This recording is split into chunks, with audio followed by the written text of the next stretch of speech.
To recap where we were at, employed under the table as mercenaries of the Empire and tasked with dealing and dispatching of a group of roaming gnolls, you guys set out to a cave in the hills that hug around Sirencaster. You came across the cave in the hillside and discovered it crawling with gnolls. One by one, you cleared the hallways before coming to their leaders. You aren't quite sure, but you are sure that they were definitely the strongest out of the group. Upon their death, acquired a flail and checked out the rest of the cave. Some found treasure, others found near death, but after a few potions and a cleansing of a shrine, you all found your way to some sound and welcoming sleep. That is, most of you found welcoming sleep. So, to start with,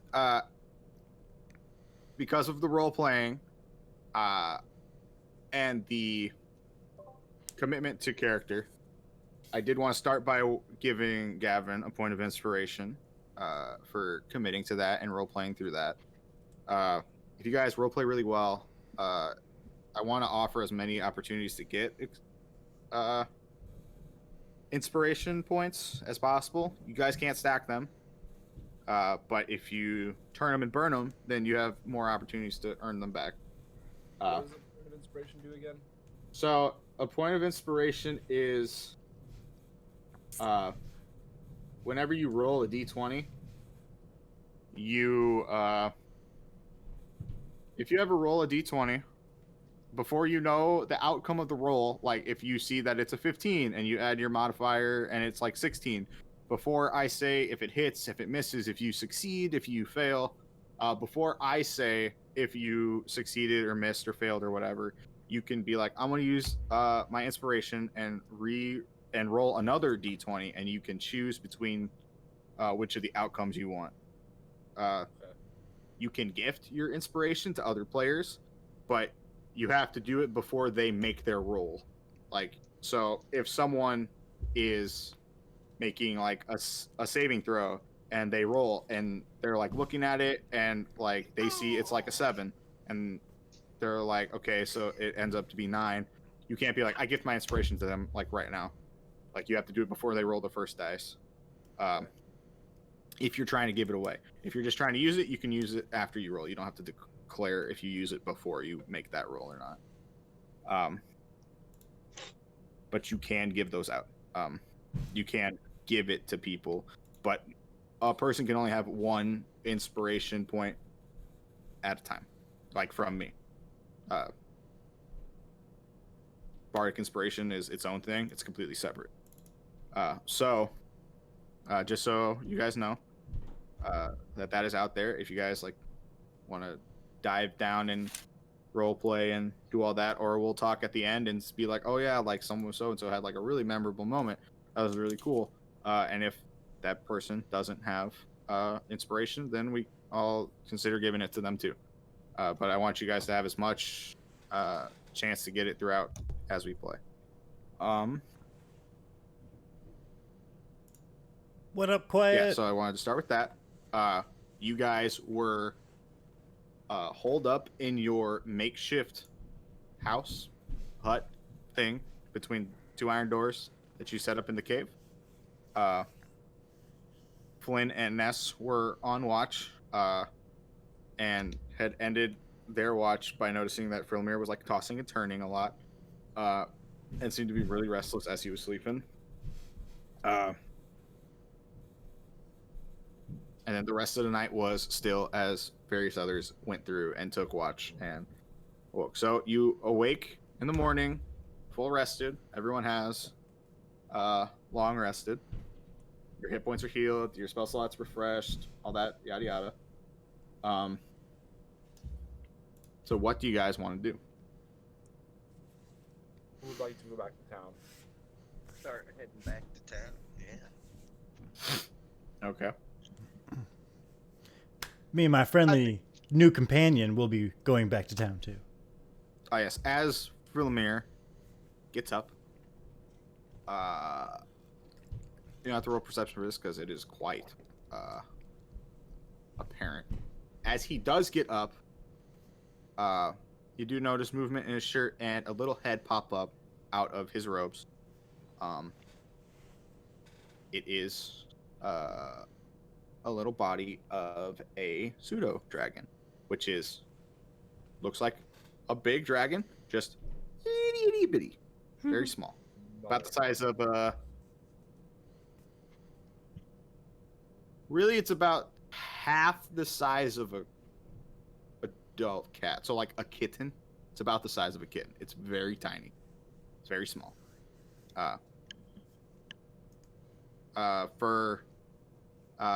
So for like DJ and Derek specifically, like about 3/4 to half the size of Haley. Jeff, about the size of your mom's min pins, your min pins. So like half the size of Sunny. About the size of like a shoe.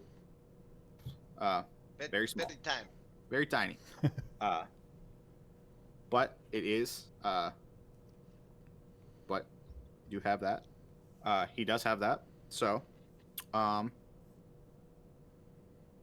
yeah, you guys can start heading back to town, making your day and half to 2-day trek back to the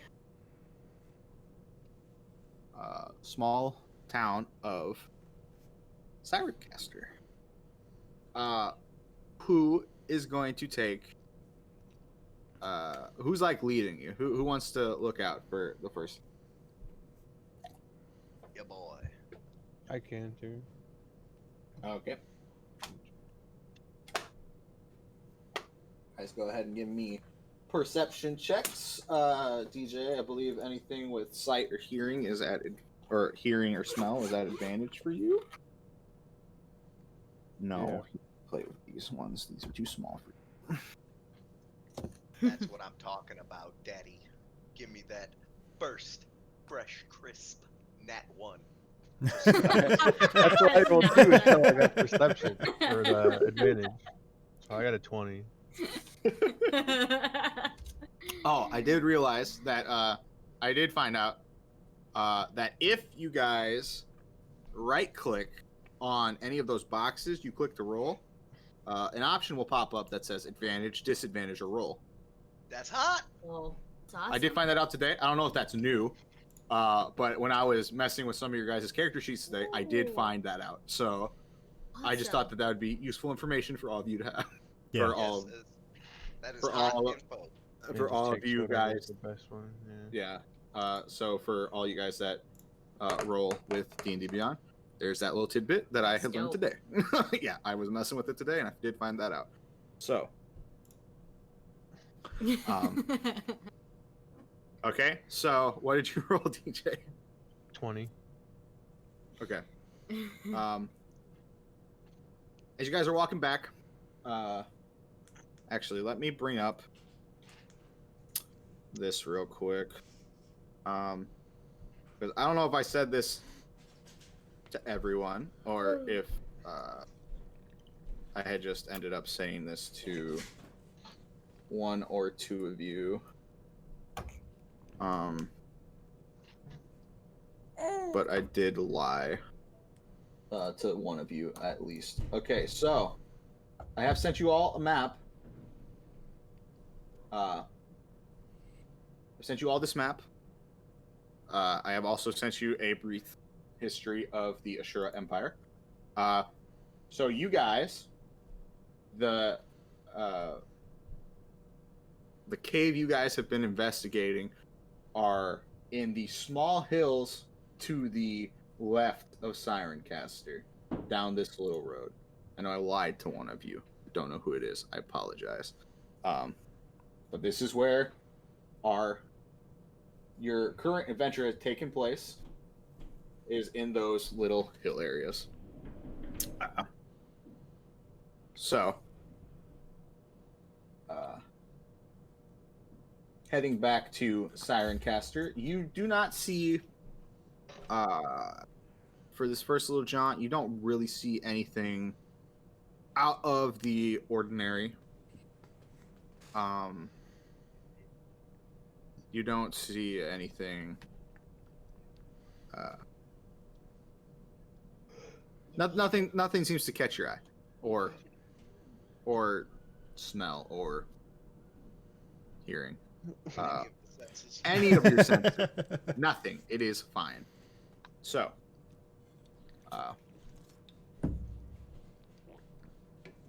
we'll say that watch was the first half of the day. So for your second half of the day before you rest, do you guys want to keep on watching out, or do you want to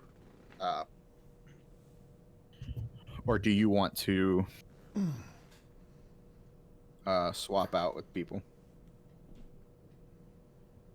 I'm good. While you guys are moving, you can be doing other things too. Well, I guess it would be kind of hard because you guys are walking, but you guys could potentially work on other stuff as you are walking back if you wanted to. Okay. Go ahead and give me your rolls again, boys, for this Do this advantage roll. this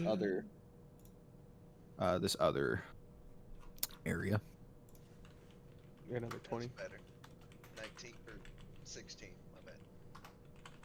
All right. As you're traveling along and you see the tracks in the dirt from the walkway,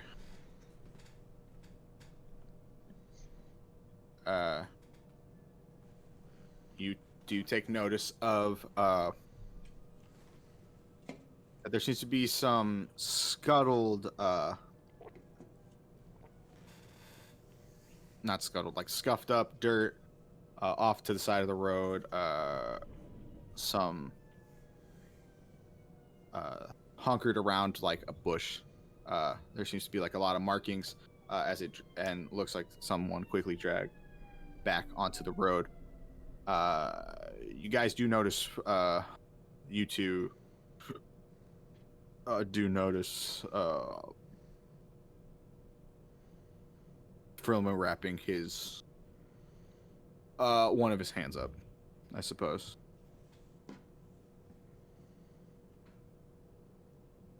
Keep on going. What was on the side of the road? It's like a bush, like a little bushed area, but it also like looks like there's been a bunch of like scuffs. It looks messed up and walked on, trampled on, as opposed to the rest of the like around that bush, as opposed to the rest of the area around it, which is pretty like flat, undisturbed dirt. We investigate. Somebody like bury something? I'll take a look at it, I guess. Okay. I'll pay a little more attention to what it is. So give me an investigation check then. Oof, that's a -1 to start with. We're gonna go with a fat 10. Okay. It does look like the dirt has been Replaced. shifted. Yeah, shifted for sure. In as opposed to the rest of it, which is nice, clean, undisturbed earth. This one definitely looks like it's been messed with in some regard. I guess I'll start kind of like just Digging. brushing it around, I guess, in a sense. Yeah, I'm not looking to dig a 6-foot hole, but you know, like Okay. just rustle it around, get a little more clarity just to see what there could be, I guess. Okay. I don't know what I'm digging into. Just I'm pushing I mean, it around, see if I care anymore. This was the second half of the day, right? We could just set up camp here. This is the second half of the day.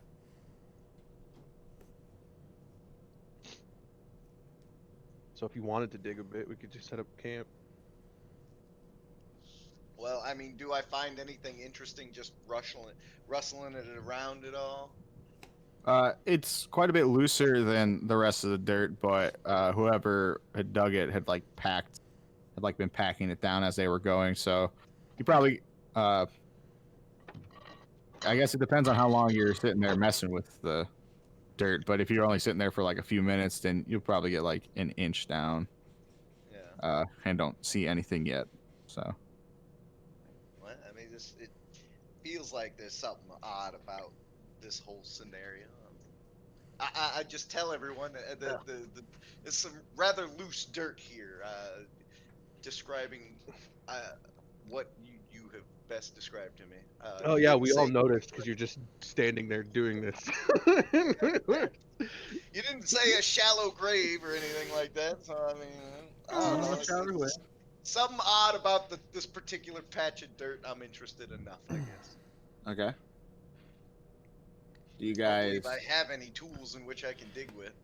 I become Ask that. slightly intrigued, and I Okay. ask, how does my 10-foot by 10-foot cube pit work? Like if you threw it there. Yeah. I don't know. Do you know how it works? I need to look it up. No. Does your character know how it works? Probably not. Can do an Arcana check to see if your character knows how it works, Let's do it. or you can ask That was the wrong someone that one. might. All right. Arcana 22. Okay. You definitely know how it works. It makes a pit in the ground. It like straight drops the floor basically into the like as if you were digging in Minecraft and just punch through the ground. It just makes that hole like so. So, technically, if anything was there, it would be destroyed. Possible. Possible.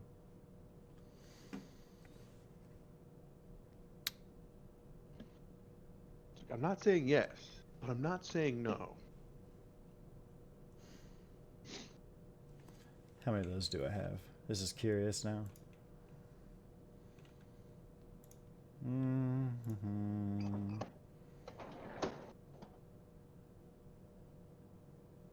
Would a mess kit have something similar to a small shovel in it? It has a spoon. It's a mess kit, dude. That's a shovel in your eyes. That's a toothpick. Did you forget what a mess kit was? Yes, I did. I don't use them, so I Just don't use know. my hands. Ness is thinking. While everybody seems to be somewhat distracted, he wants to walk over to where they're playing around in the dirt. Wants to see if he can, sneakily drop a silver piece in there just to cause a riot. Wait, this is good science. I throw my pit now. I rip a patch off and throw the pit. Ness, sleight of hand check to see if anyone notices you drop the silver piece. Speaking of silver pieces and money, I did distribute all the gold that you guys got. I did go through and collapse it all down to gold pieces. So Okay. it shouldn't look like thousands. I don't want you guys doing that. Just because if you have like big amounts of money or whatever, I can do it off playtime, so that doesn't take up money. So you can just be like, oh, like this is about how much everyone gets or whatever, or what have you, and then I will collapse it all down later so that you guys don't have to sit there and do it like while we're mid game. Ness got a 9. Okay.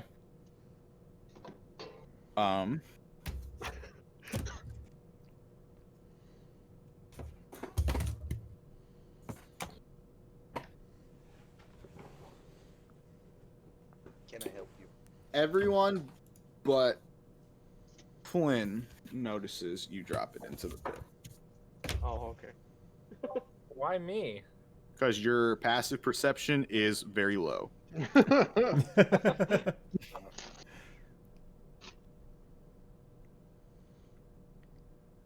Stop it. No. All of you. Lay down. Go. Be gone in thoughts. Okay, so Are you digging this up or not, Xanster?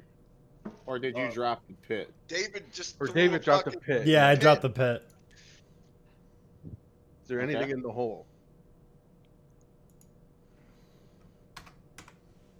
Okay.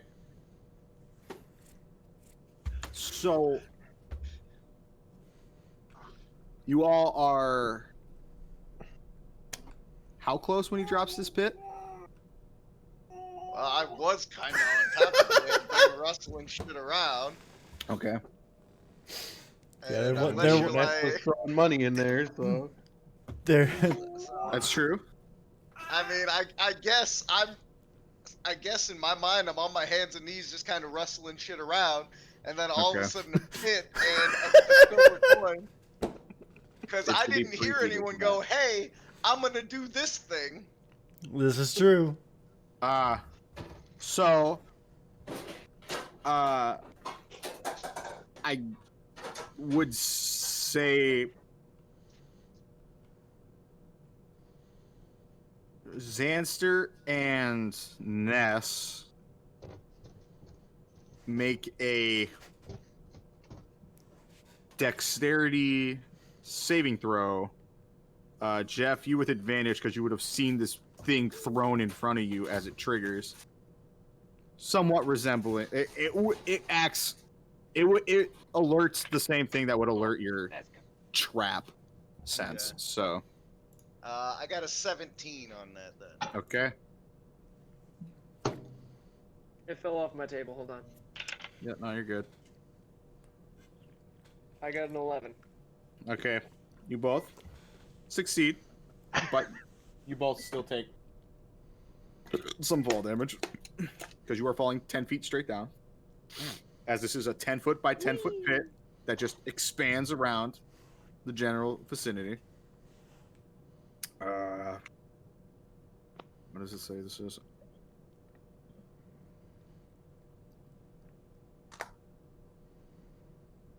Dice, please. So you David, I guys want you take. to know I'm looking at your camera right now. So you guys take 4 fall damage because you both succeeded.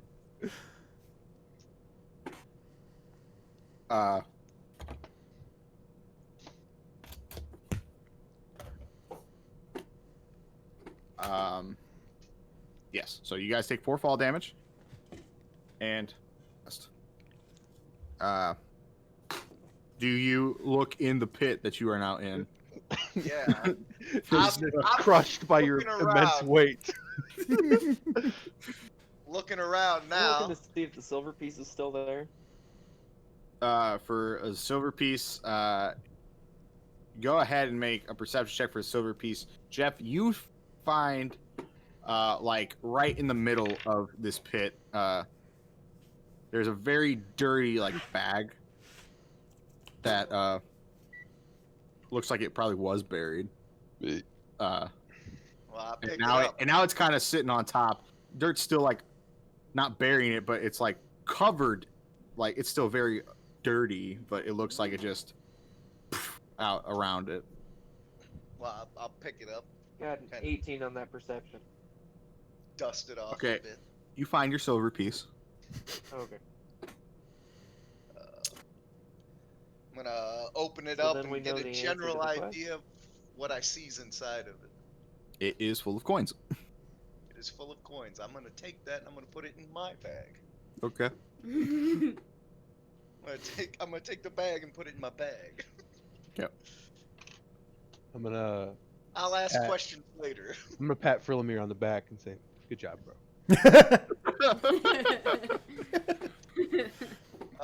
Meanwhile, Ness is trying to claw his way out of the Yep. wall. Meanwhile, climb Claw his checks. way out of the So, hole like a caged rat.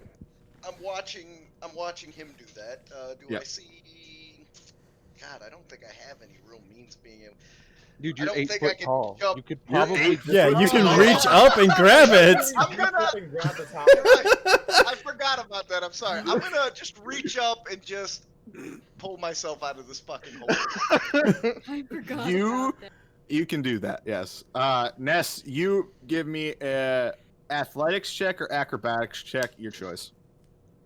I mean, I'll help him out. I'll reach down and help him out. Okay. Advantage. Super low DC. At advantage? Super low Okay. DC.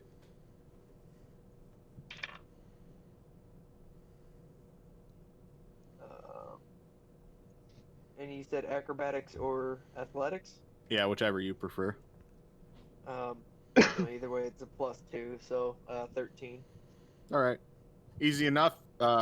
You start climbing up, and like as you're starting to go up, Glenn reaches down and grabs your other hand, and he just, with like a quick jump off the wall, he just flings you up, and you're up on top. Now there's a hole here, very big hole here. Well, there's a hole here. And I look at everybody and I'm like, I saved us time. For science. Did save some time. Very good science. How deep in the ground was it? 10 feet. It's 10 feet by 10 feet. We have yeah. no idea how Put the bag actual really deep far it was. down. It just Oh poofed. no! It just like. By the time that thing expands, it's like the auto diggers on whatchamacallit, the freaking Dwarf game. dwarf craft or whatever. the freaking Minecraft mod thing. Oh. The Oh, the quarry. the quarry Oh my god. quarry digger. I think it's fucking Only great. instead of it going around in circles real slowly, it's like you powered it with the freaking uranium and it just rips through the ground. Okay. So, All right. Well, since mean- it's late, are we gonna set up camp here? it's the back half of the day, so it's probably about 5 or 6 in the afternoon. We could probably walk more. Yeah, we can still trek now. Yeah. We Should can we, walk more. Should we put up a sign so nobody generally falls in this hole? Nope. Nah, it'd be funny if someone falls in there. I mean, granted, if it's a 10-foot hole, somebody should They're have gonna seen see it it. coming. It's a 10 foot by 10 foot, yeah. It's behind a small bush. Is the bush engulfed? Say we like put. Yeah, cover it up. probably. Bush fell in Behind there. a small bush.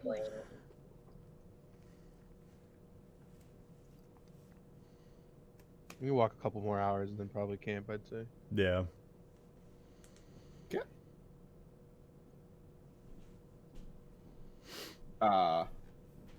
Nothing else really eventful happens as you guys are continuing on. Starts to trek into the later hours of the day, probably about 10, 11 at night. You guys could keep pushing on in threat of exhaustion, or you guys could set up camp. Set up camp. Yeah, that sounds like Yeah. a plan. I already. What, you don't want to get exhaust exhausted? myself. I just got rid of my exhaustion. I need exhaustion tokens so I can do more damage. I don't even know where to see exhaustion. It's I think you just kind of mark it on for your own. no, there's a thing on No, it. there is on- something on here. Yeah, Yeah. on, I there is can't remember someone where here though. somewhere. Is it under conditions? I think it's under conditions. Yeah. It's something like that, yeah. Oh, Yeah. yeah, you can do that. That's cool. Oh, it's got its own little thing down there and everything for it. Okay, that's cool. Yes, because if you hit a certain point, you You die. just die. It's like you just die. So exhausted you I mean, die. that's like level 6, but I mean, it can happen. Yeah, you get very awful things when you get exhausted. Yeah. I don't particularly care about the first point. Like, the first point sucks to me. And it gets worse. Yeah. Well, I mean, have you ever been exhausted in real life? It's not very pleasant. True. No. That's very true. Okay, so you guys set up camp then? Yeah. Nice. Yep. You guys go ahead and you set up camp and fire? No fire? Yeah. Let there be fire. Yeah, might as well. Fire story. Okay. Anything you guys want to do before people set up for first watch? Any kind of We appreciate the rogue setting up alarm. If I possible. I can do that. okay. Oh. Yeah, okay. About how far out from you? I could do up to 30 feet, right? Yep. Yeah. Yeah. I'll do 30 feet. Is it just like a circle around me?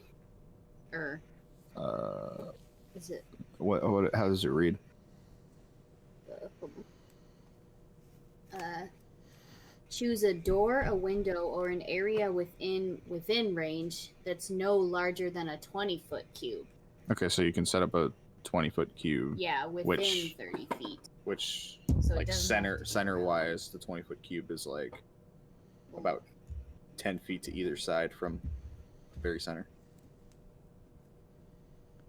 So if I get alchemist supplies, because I'm proficient in them just from my class, can I make potions? You can try. Attempt to, yeah. Are there like any? I'll do that. So it's like if you're here, Yeah. it goes in a cube of this is 5, 15, 20. Mhm. But because where you cast it from the it's a 20-foot cube, it's Right. not a foot radius. Right. No, it's So a. it go 5, go 5, go 5. 5. This would Right. and first takes up where Right. you have 7. I don't know. Are So there you any could do, like, the- openings? So I mean, like you could do, like this is the radius of it, so campfire, like as your center. Yeah. Probably cover every. Okay. Yeah, I'll just do that then. Do the campfire. That puts your safety net 10 feet out from the campfire. All right. Okay. Yes, I don't have you anything I can do. you can try to make potions or poisons or whatever. I don't have the supplies for it. I'm just proficient. I know. I'm just saying, like, if you wanted to look for the supplies, you could attempt to make them. If you were proficient in medicine, it'd make it easier yet to make health potions, but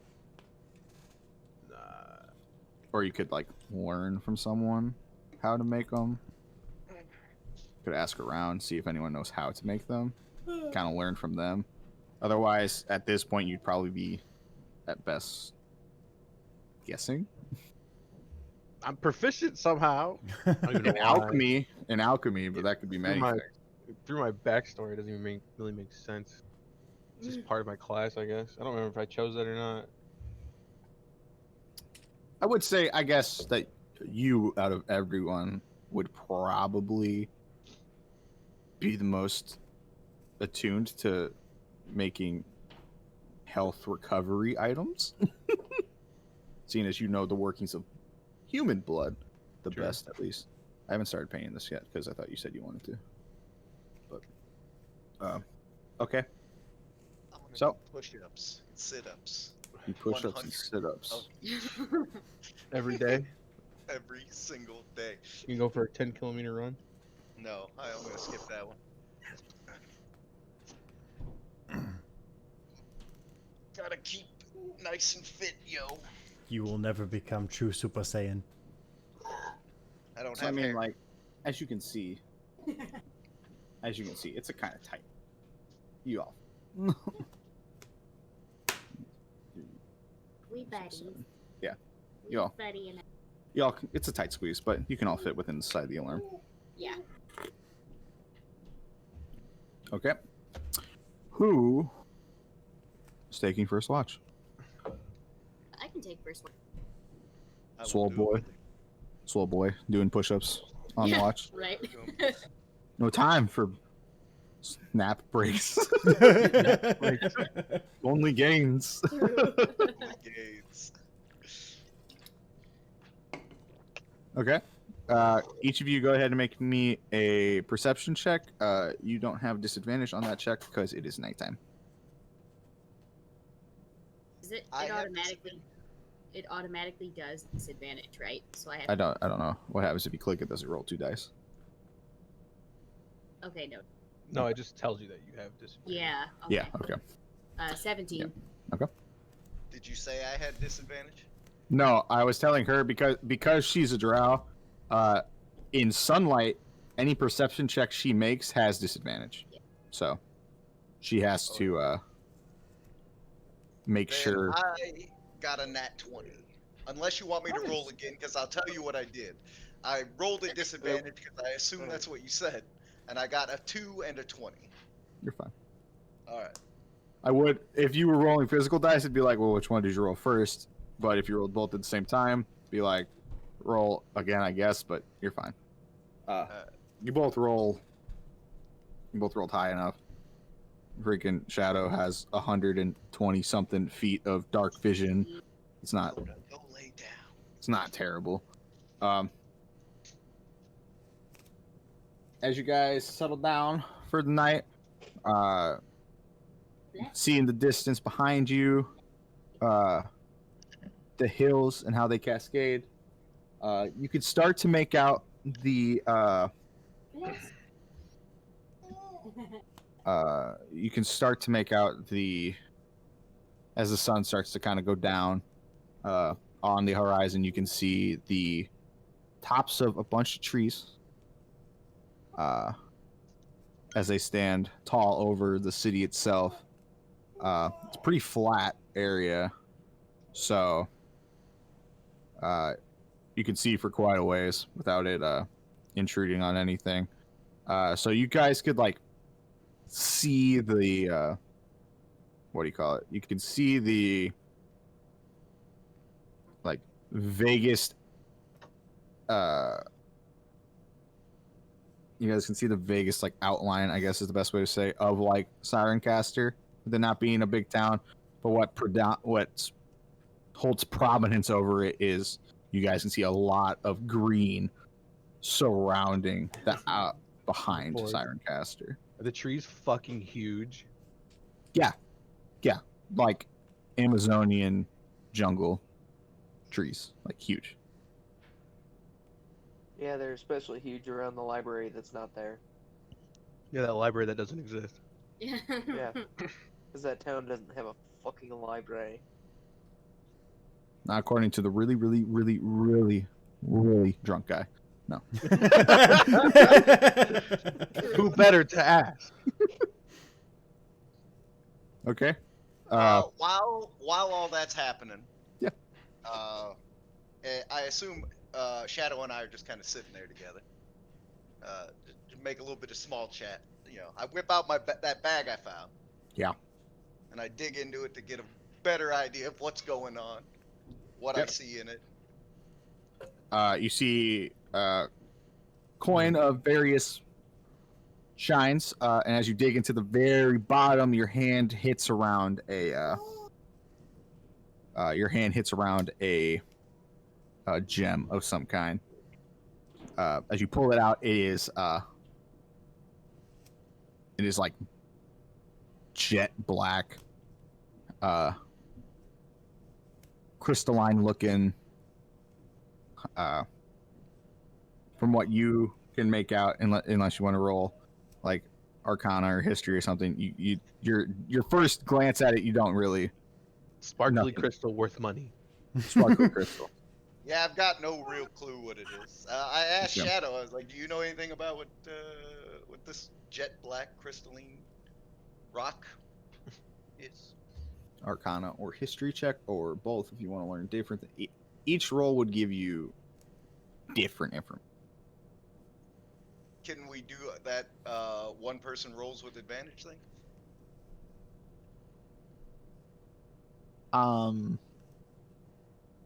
Yeah, I guess so. Because I accept the fact that I know nothing about rocks. It's a rock.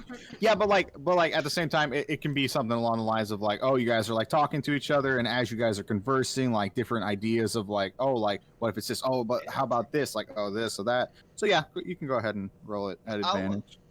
All right.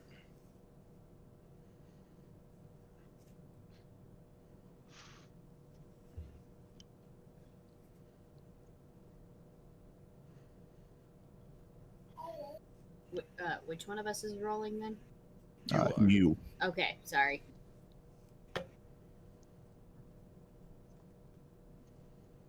Beep, boop. 17. On.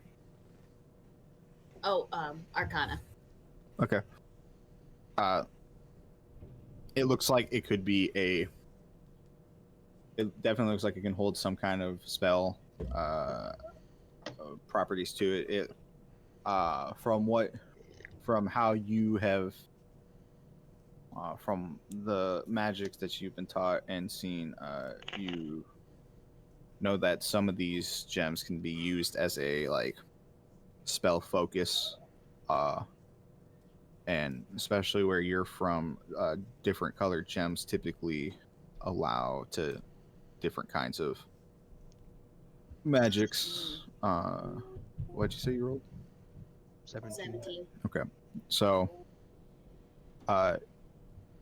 you know that the astute people of the Underdark, or the unmagical, not magically inclined as the Drow were, but the very few people that the Drow would help call allies to further their own gains would help and use these kinds of rocks to grant them the abilities to cast down globes of darkness.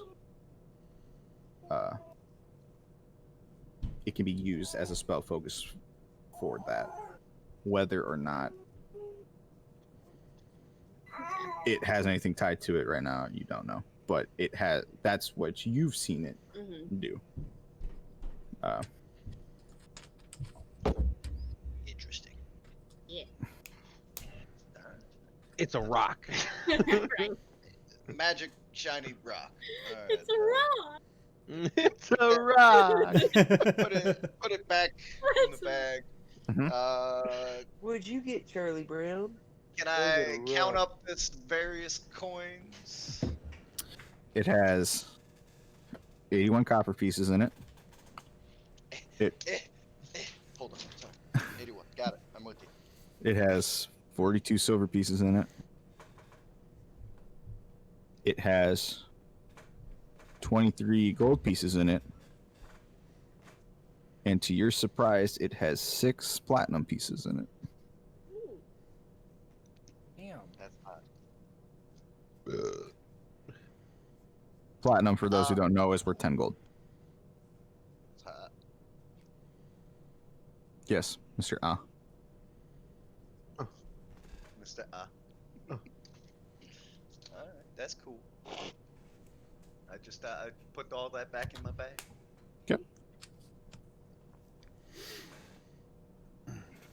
Your watch comes to a close in the late hours of the night, early hours of the morning. You guys go to bed. Who takes next watch? I'll take next Yes. watch. Okay. Ness and Pretty Frilly boy. boy. roll me perception checks, please. 15 for Ness. 19.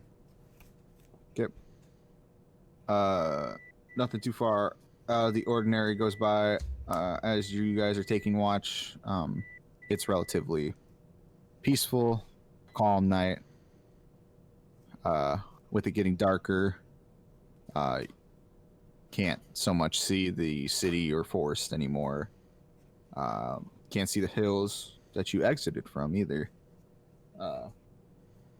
Surrounded by a lot of tall grass and vast nothingness. But nothing out of the ordinary catches your guys' eye.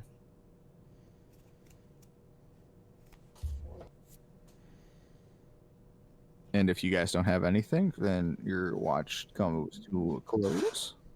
Already? And last watch of the night. Who's it gonna be? I'll take it. Okay. I can stay up too. All right. Now that we've rested our chaos. So Frilamir kind of shakes you awake to take your watch. He shakes both of you awake and saunters on back to bed. His little new companion curls up around into his very loose robe, and they pass out. Perception check, boys. Palazzi.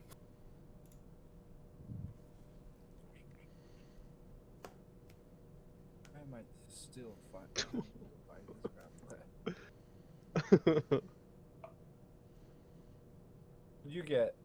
4. Got a 6. I'm gonna say during our watch, Mhm. I'm just gonna have a conversation with him about his religion. Ask him who his god is.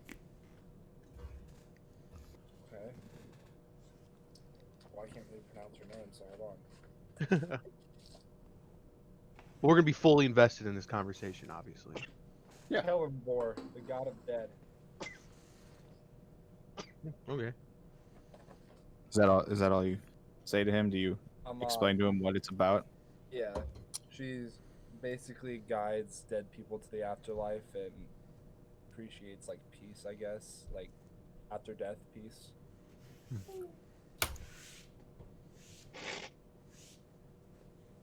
Interesting.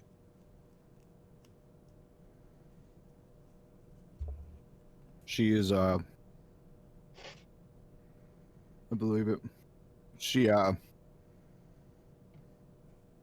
the goddess of death, but not in a sad sense. She is her and her followers tend to think more on the side of death as a part of life, and that all life eventually must come to a set end, and she helps usher the scared, cold, and weary along their path to their to whatever planes are destined for them, and her followers do the best to lead them down the right path,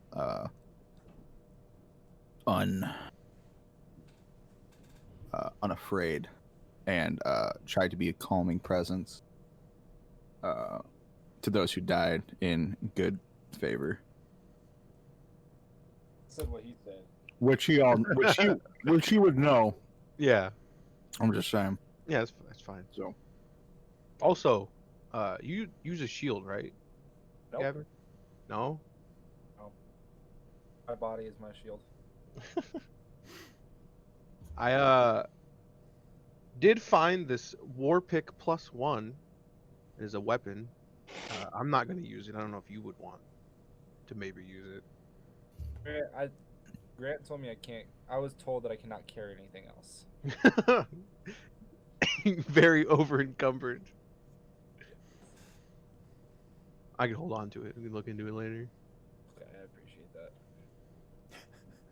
The only thing about it that kind of sucks is you can't two-hand it. At least in D&D Beyond, it doesn't let you two-hand it. What is a pick? it's a two-handed weapon. It's not. It's not a two-handed weapon. No. My axe a two-handed weapon? You treat it as a two-handed weapon. I cannot take your pick. I'm sorry. My axe is my god. My axe is my actual god. Understandable. Is this a two-handed weapon? Maybe it is. Damage kind of blows though. Picks. Really good for digging up earth. Oh.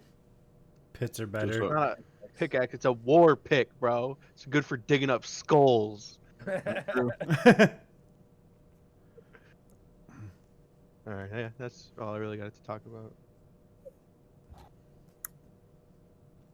As you're invested deep in this conversation, you hear... Well, you don't hear. Nothing. You hear nothing. There is some scuttling along the edges of the campsite. And with you guys being so invested in your conversation, seeming to not have scared off the wildlife around you, something wanders into the alarm radius, and you see...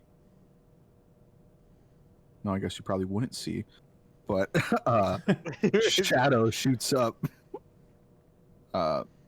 real concerned. Whips around, looking as the bell is going off in her head, and she rushes to her feet. You see her grab her bow and like look around as a like Jackrabbit jumps through the encampment. She just glares at you guys and says, "Please keep a better watch. Keep the wildlife away." And you see her go sit back down, facing away from you in her meditative pose. And she goes back into whatever those drow do for sleep.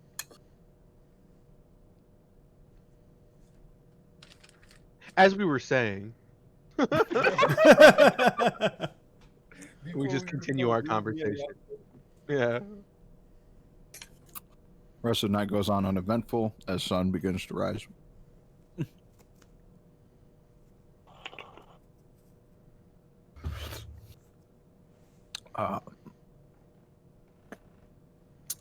As sun begins to break, your eyes are once again met with the sight of the town.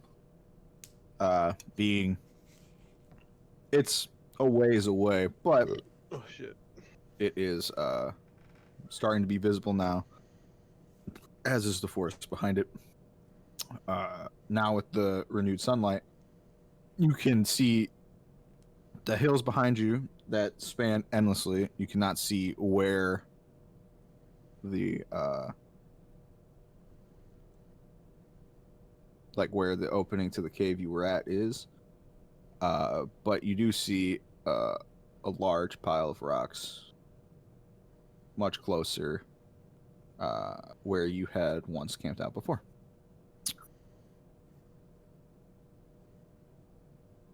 Anything you want to do before you guys head out?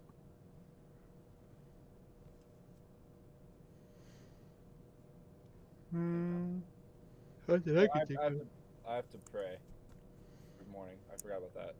Let us aid. Let us a. So as you guys tear down camp, Flynn goes to do his morning prayer, and as he wraps that up, you all pack up your things and start heading on back to Sirencaster. The rest of the trip is very uneventful. You see, we'll say the town looks about an hour or two away. Whoever is leading, give me perception checks for sight. Have to specify, I suppose. Guess that could be. Yeah, I'll be leading still. Fat 7. 15. You, Frilimir, you notice quite a few carts sitting outside of town. And as the hour drags on and you get closer and closer, the rest of you start to notice too that there are a lot of carts, war carts. There are about 2 or 3 war, carts designed for speed and protection, and a lot of carts clothed over that are typically used for transporting of civilians in big numbers. Flynn, you would know,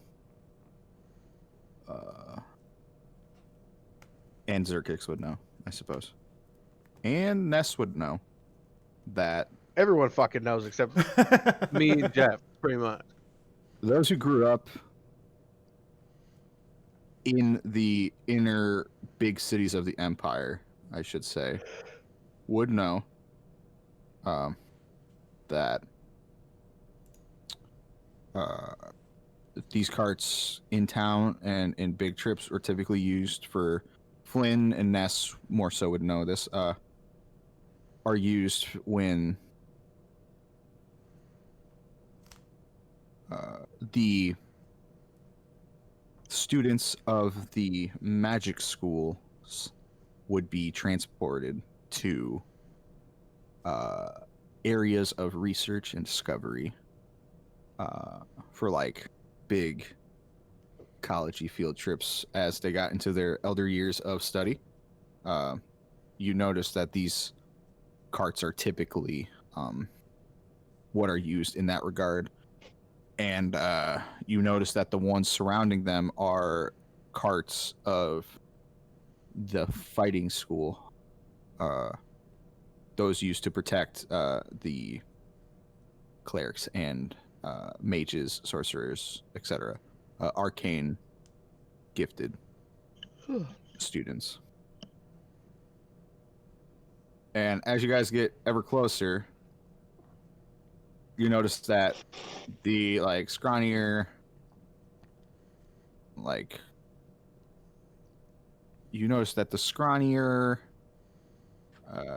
out of it guards that were at post when you left are no longer there, and now it is two much older looking guards, much more serious looking guards, and they look well armored. Each has a long sword on their side, and they bear the insignia of the fighting school, which is, well, Flynn, you know the fighting school. Whether you choose to, Flynn and Ness know the fighting school. You guys know, as you walk up, the insignia on their armor, as it were, is in the shape of a like blackened, razor sharp dragon tooth. Flynn and Ness, you guys know that these are seniors, or these are like senior students, or the best students with the way they are adorned and dressed, of the fighting school of the capital, the Forsaken Dragon Tooth. I'll state my name, my purpose for being here, and all that stuff, and ask them if I can come in with my group. Yeah, they both kind of look at each other, and they nod, and they look back to you, kind of puzzled, and they go, yeah, you can go in and out of the town. We're just here to keep guard if anything suspicious comes along. You guys are more than welcome.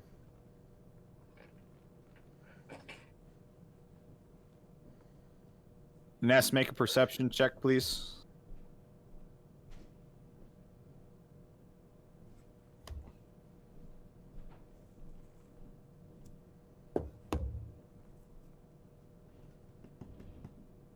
That's really far behind. What, that her camera? Yeah. She's been sitting down for like a minute. Oh, dang. Rip. No perception today. Hello. Yes. My apologies. My sound keeps cutting out. Can you roll me a perception check, please? That is going to be a 19. You notice one of the guys eyeing you really hard. As he kind of looks you up and down, he kind of nudges the other one and tilts his head as they start to both kind of look at you with a discerning glance, trying to make something out. What did you do? Oh, I nearly pull out my lute and just start drumming as I'm walking along.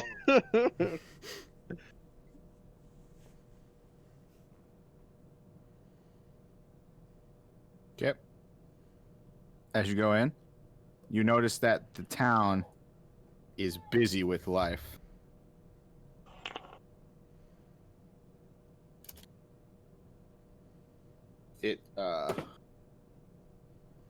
it is way more packed and crowded than it was when you left not even a 10-day ago. You see people a lot better dressed, people in robes and in scholarly type getups, dashing about the town, crowding the one exit of Sirencaster. You notice a lot more guard or guard type looking individuals throughout the city as you walk. They all look young. They all look younger, just in terms of like their armor doesn't look as well adorned as the captain's was when you guys left. They look about the same or less than the two guards that were outside. And as you guys make your way through town and back up to the captain's table, you notice two other figures standing around her. One is a red dragonborn. He is in plate armor. He has a shield strapped to one arm and a very large, almost great sword in design sword strapped to his hip. And he looks of very prominent rank as the captain that you guys had interacted with. As the captain that you guys had interacted with, pales in size or comparison, but they, the other one, also Dragonborn. This one, almost brown, like a reddish brown, slightly smaller in size and stature. Doesn't look as well adorned, but more adorned than the two people outside. Gavin, you recognize one of them as one of the fighting instructors that helped train you while you were in the capital. So, like, that information is yours to share as you wish, but you recognize the red one, but you don't quite recognize the brown one, although you're sure you could have seen him around the school training people as well, if you really put your mind to it.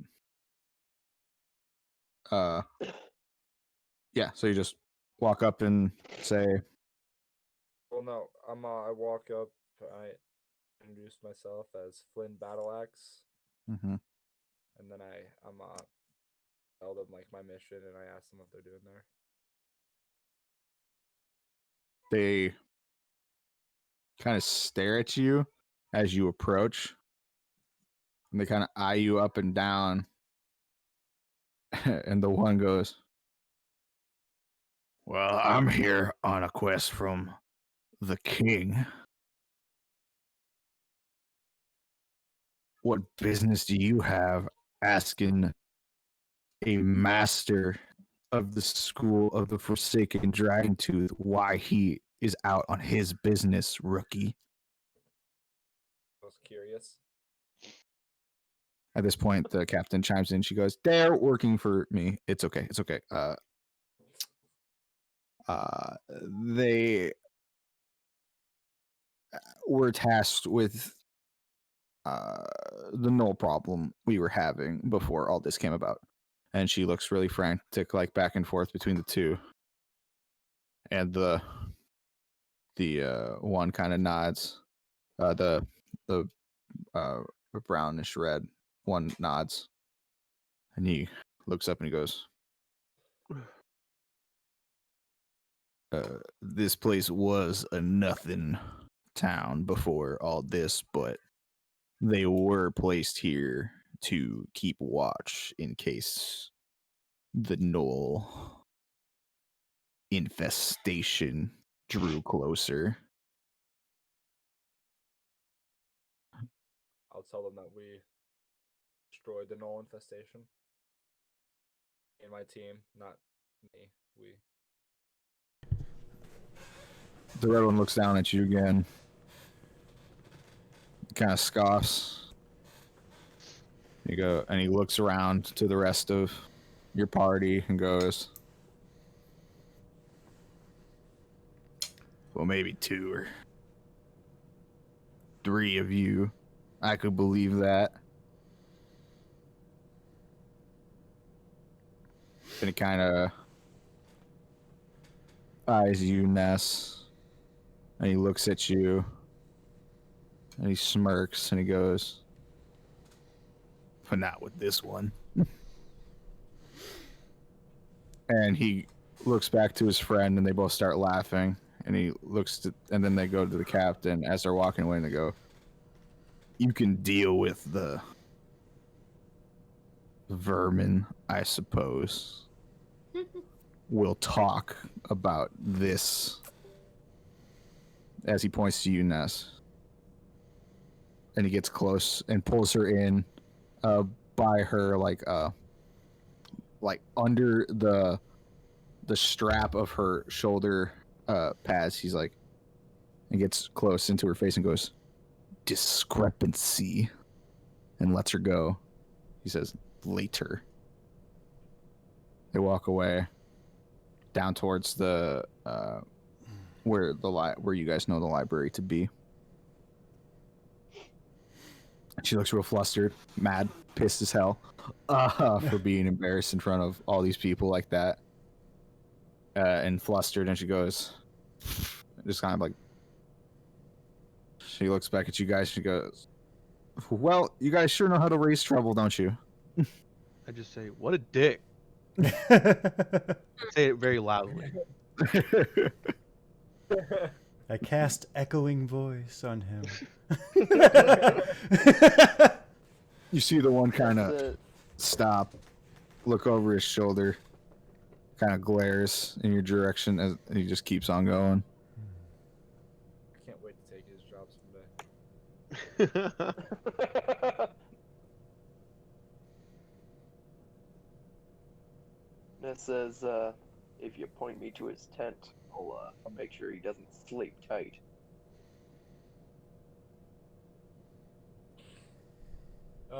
Ness, do you want to go with me to the what's it called? The blacksmith? Sure. We're gonna turn do you that.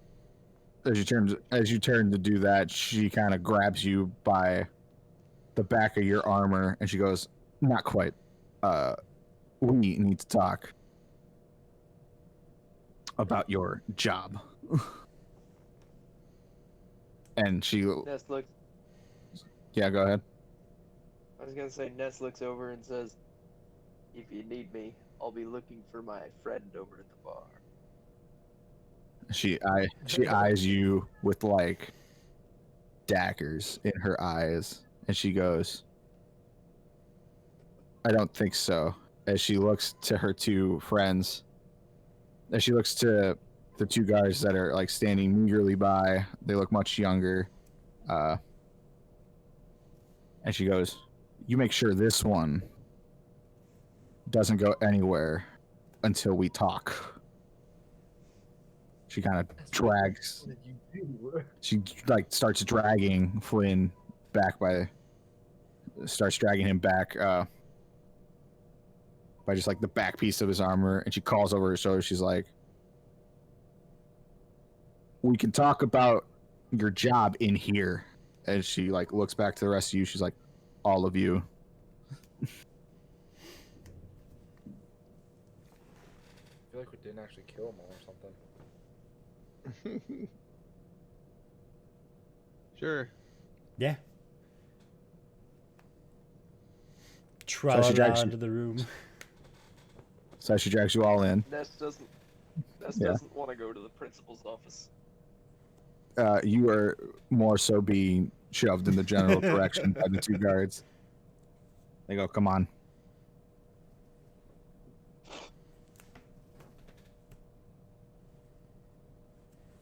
As she drags you in to the now very crowded tent, you see her frustration and fluster very apparent. And she starts pacing back and forth. She goes, first off, did you deal with our issue? Of course. Yeah. Slaughtered a whole cave full of them. I Mhm. to prove it. Mm-hmm. And she kind of holds her hand out. She's like, what proof besides this do you have?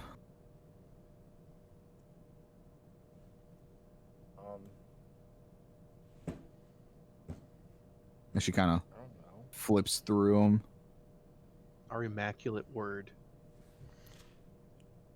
Jeff, you're muted. You've been muted this whole time. That's fine. I haven't talked except for that. Okay. I chime in and remind Flynn of, like, nudge him. I'm like, what about that paper? Was that anything important at all? What paper? The paperwork I found in the cave that I gave to you. It looked important. Oh, I didn't put that on my person. That's all right. You got it. Yeah, no, that's fine. Okay, then I told her about this paper that I completely forgot about. Ah, yes, the paper. The paper. Yeah, I left that on the floor back at the cave. She kind of eyes you real hard, and she goes, forgot, huh? Go ahead and make a persuasion check to see if she buys that you forgot.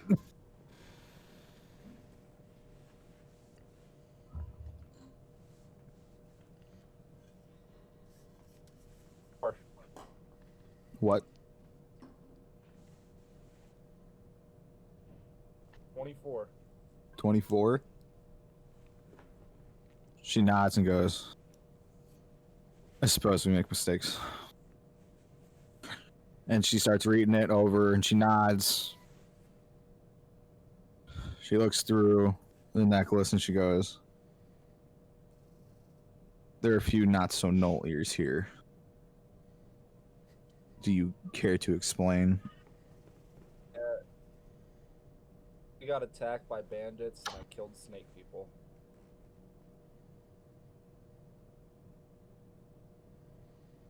And she looks at you and she goes, I know about the snake people. That was done beforehand. Bandits. So, we got attacked by bandits and I took their ears. So you're kind of Oh, grimace, and she goes, uh-huh. I see. It's his kink. He's into it.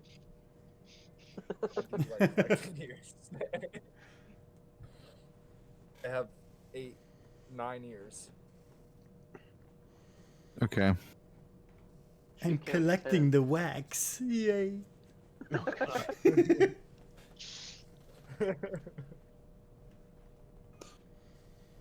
It puts the lotion on its ears. She just looks around. She goes, okay. I suppose. And so you're thinking to herself, and she goes, it's very odd that any old ragtag group of gnolls was able to do this much devastation and get this far into the Empire's borders with such quick fashion. What Are does you that say about you guys? sure She stops. She goes. She looks you over and she goes. And you're sure there was nothing else? Positive. Well, Just, there was this door. I'm glad you answered because I was waiting for you to answer. Persuasion check. Disadvantage. Me?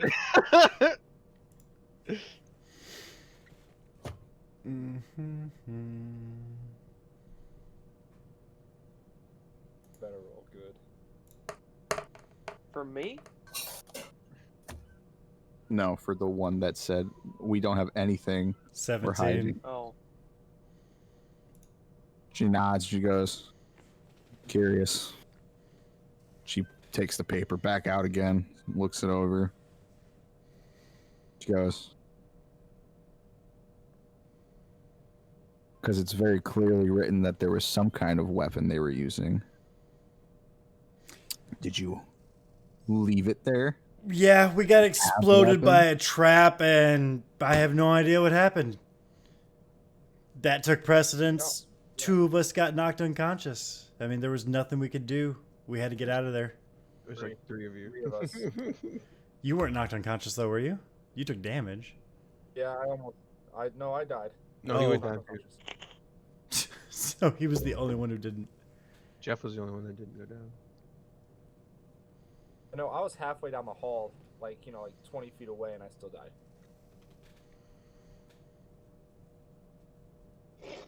She kind of nods and goes, okay. We will look into it. As for your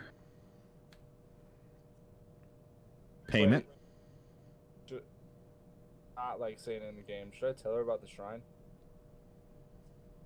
you should tell her whatever you think you should tell her. Alright, I'll tell her that we found like a shrine to a demon, and I changed it into a shrine to my god because I felt it was right. She nods again. Goes. Shrine. I figured they're probably And- gonna fight there anyway when they go. And no focus to this shrine, no emblem or symbol or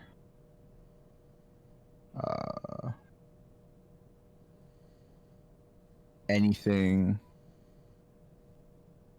any sign of who they were praying to, what they were praying to, I feel like there was. what would have given them this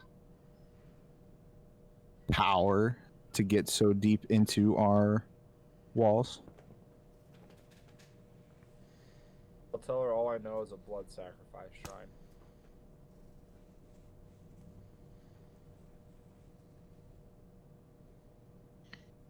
She nods. Okay. The stone look, the air and tension in the room is thick. And you can tell that she doesn't quite believe everything you've said. But she's willing to let it go. Or, I mean, not willing to let it go for now, but like, she pushes past the issue for the time being. She looks at you, Flynn. She goes, okay, so this payment for your deeds that you claim you have done with your proof, however flimsy it may be.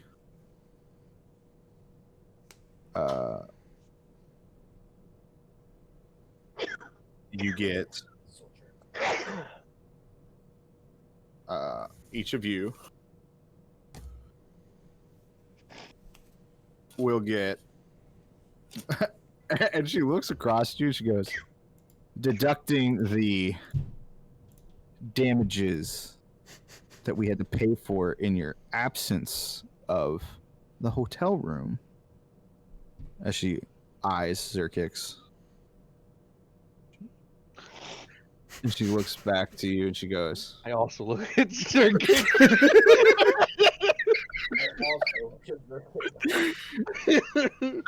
as she kind of looks around and goes, Deduct it from him, please. no, not enough. It is a Not group, enough. it is a group effort. So the total across the group is what gets deducted. Ever the case. I don't even know Flick what him we're on the getting. side of the head. I don't even know what any of this is about. None of us do. He didn't Neither say do anything I. about it. You guys rolled really low perception when I asked who looks inside his Oh door. yeah. That's true. Oh, yeah. I do remember that. What did he do?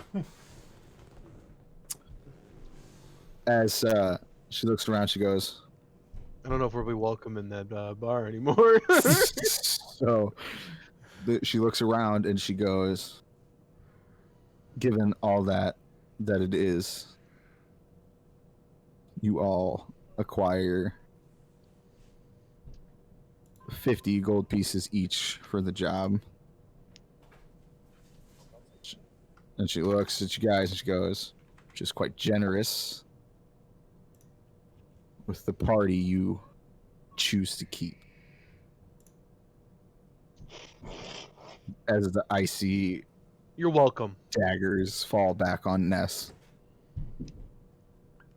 And she kind of clears her throat. Everyone fucking hates you, bro. And she kind of clears her throat and she goes, now, because you have done me this favor and helped, I am willing to look the other way as you lot leave my camp. You can walk around Sirencaster, but I will not hesitate next time to arrest this one. Who, Ness? Yes. What did What did you do? I look at Ness, Alan, what did you do? I was frightened, I swear. Bling ding ding ding ding ding ding. And she looks at him as you say that. She goes, it's this really confused look on her face. She goes, framed. You abandoned your post. You left the military ground. And you are the astute son of the headmaster of the dragon, of the Forsaken Dragon Tooth. You are a disgrace to this empire. That does And not you sound left like me. your post. She's like, and you left your duties? She said duty. And she kind of just shakes her head. She goes, the Grand Master would have your head, as would his friends who travel about this city.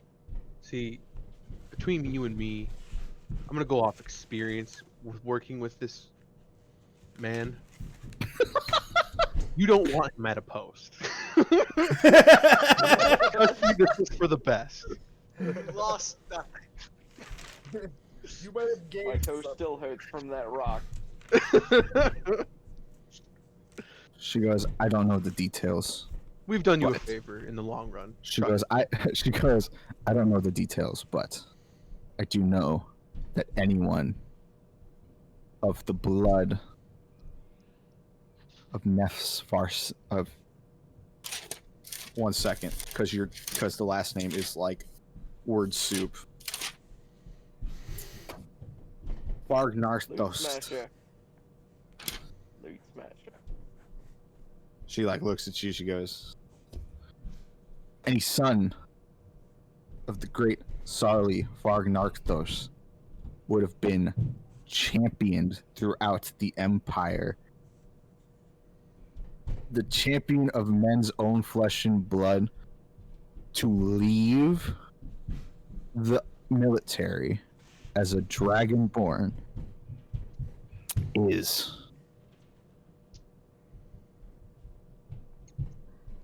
unforgivable. She just kind of looks at you. She goes, I personally couldn't care less about predisposed destinies implemented on each of us, chosen by people, and she rolls her eyes, and it's gods that use us as chess pieces, which is why I'm willing to not arrest you. But should I get ordered to, I will not hesitate to hunt you back down. She kind of looks away, and for most of you, all of you, the name of Grandmaster Zalari rings pretty high, as he is what is often referred to as the right hand of the king and the in charge of the Empire's army. Yes. Which is why in the back of your head something has been pulling on it, as you've hung out with Ness. The way he acts, the way he does certain mannerisms, they were very familiar, but you never could grasp it, which is why, like last week, I was asking you to roll certain checks while you were talking to Ness. But so she looks at you guys and she goes, as for you, and she looks at Zerkik, she goes, please try not to transcribe on any hotel room walls anymore. It was quite costly. And she just says, I will see you all around town. And she ushers you out real quickly. She just told us she didn't want us to see us around town.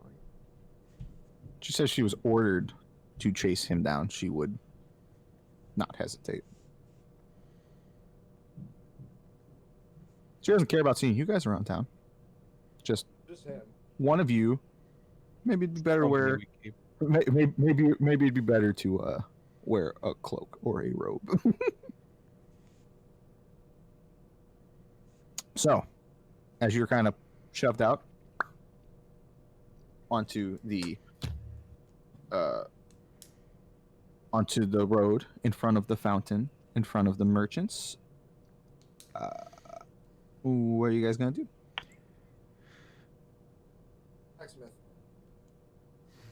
Blacksmith. Ness will follow. Would I know if there's anywhere in town I could buy alchemist supplies? You could talk to traveling merchants around the fountain who typically tend to have some alchemist supplies, yes. We'll go do that. Yeah, I'm gonna go around and get basic materials that I need for my summoning rituals and whatnot as well. You'd probably go with Glenn then with the traveling merchants. Gotcha. Because I think to summon your familiar, it's typically incense, so they would probably have those there. Yeah. I'm gonna probably kind of be in tow with them a little bit, looking at various merchants, seeing what they have. Okay.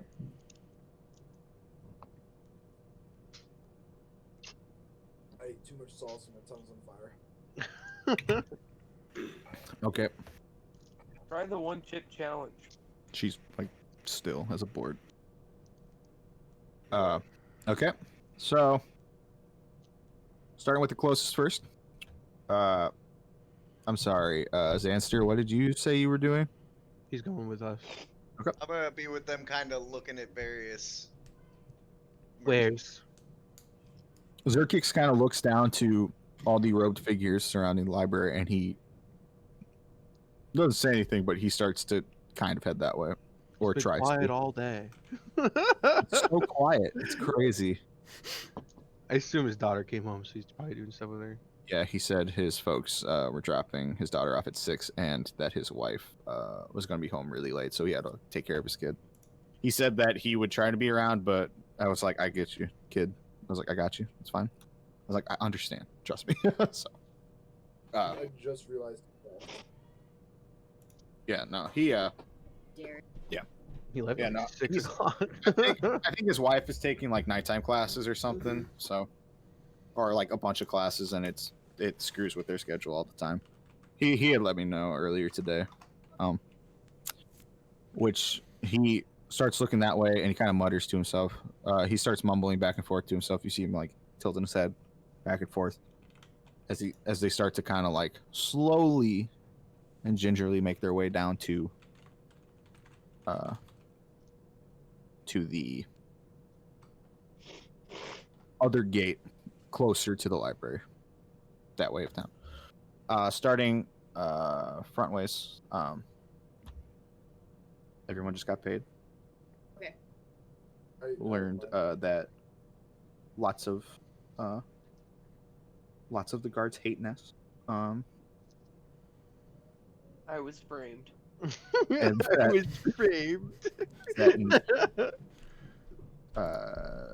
the captain had said, whether you choose to believe it or not, that he was the son of the grandmaster and headmaster of the school of fighting in the capital, and that he had like up and abandoned his post and left very dishonorably. But also that she said that she could really care less about predisposed destinies and lives made for them, chosen by gods and whatever. You got paid 50 gold because Zerkix fucked up the room of his hotel, and so it got withdrawn from the overall total that you all would have made. Because they had to pay for it. Yeah. And now they're going. You guys were shoved back out. No one has really talked, and they're going off to the blacksmith. 2 of them are going off to the blacksmith. Zerkix is sneaking over to the library, and 3 of them are going to the traveling merchants that tend to hover around the fountain in the center of town. So, Ness just looks like somebody she knew. That's it. are you trying to convince them of that, or No, just trying to make the joke. and are we talking in third person now? Yes. Like I said, just trying to make the joke, not part of the character. I got you. So, whatever you want to do, that's fine. So with the guys going to the store, what are you looking for? And so as you 3 start walking up and approaching, bigger looking human guy goes, well, we got tons of stuff for you here if you want. Might I ask you what you are looking to buy? Alchemist supplies. Such as So anything to help make potions of various things. Okay. How much you looking to spend? Like, how much in supplies do you want? Let's do 100 gold's worth, probably. Fuck it. His eyes go really big. He goes, At most. any particular potions you looking to craft more so than others? Healing more so than others. Kind of nods. Goes, I think I can do that. And he starts rushing around. You see him like looking under all of his stuff. You see him come back. He goes, what can I do for the rest of you while I look for this fine gentleman's stuff? I am looking for essence, herbs, those type of things, basically used in a summoning ritual.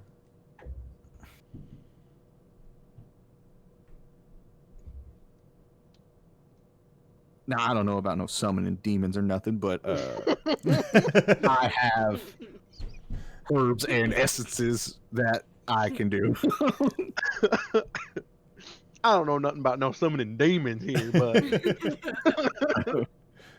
And what about you, large fella in the back?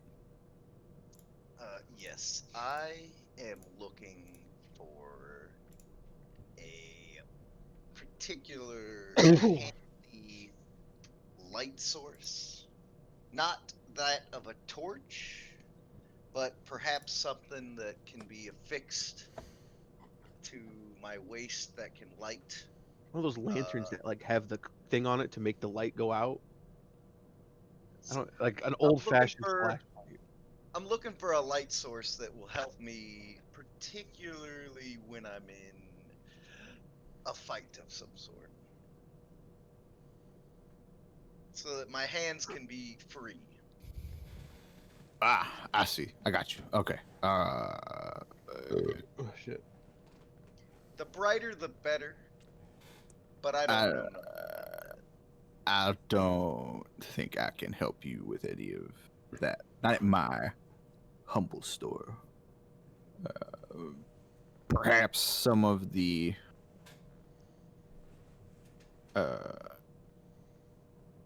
finer people around in their fancy cloaks could help you with such a thing. But I cannot help you with that. I am a mere general goods type of fella. Alright. How about, do you sell already done up healing potions? Yeah, I got those. How many are you looking for? I'll take 5. 5. Oof, okay. Let me look. Let me look real quick. And then I need a refill on rations. I'm looking for 4 rations if you happen to sell food of that sort. Rations. Yeah. I got predisposed meals. Yeah.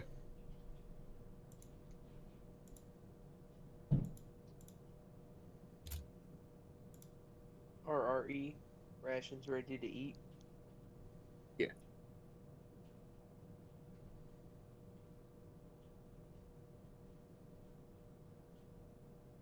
Okay, so for the 5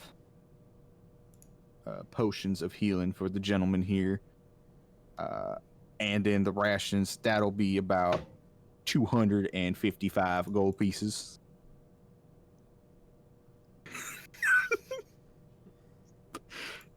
You're muted again, Jeff. I am not muted. Oh, He's just quiet Just talking. silent. He's just I was dying. not talking. Yes, I was really hoping it would be a lot cheaper than that. Huh. 255 gold for rations. No, For he 5 wants healing potions. and Buying rations. potions. Potions are expensive, bro. 5 healing potions and rations. I do not know that. See, I found the one that I have in a box that some of them have tried to attack me.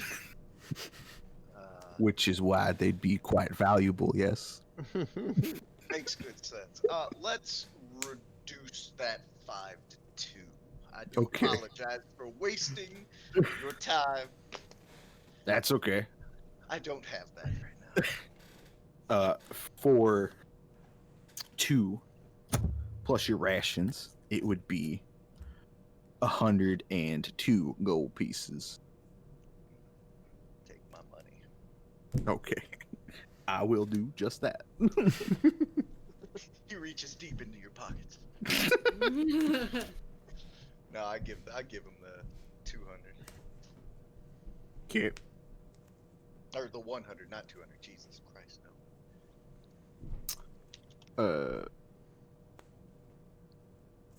It looks back to you, Frelmer. He goes, and you, sir, how much were you looking to spend on herbs and essences and as you say, as I say, cooking ingredients, but you Couldn't say cooking ingredients. demonic summonings ingredients.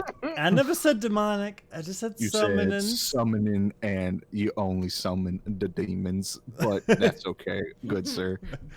Not Okay. in this empire. That's all you summon. I'm looking to do about 20 gold of the lot of cooking ingredients. Okay. And Um, okay. doop doop doo. And then I think I need to go with another 5 rations myself as well. Okay. That'll be total 21 gold pieces.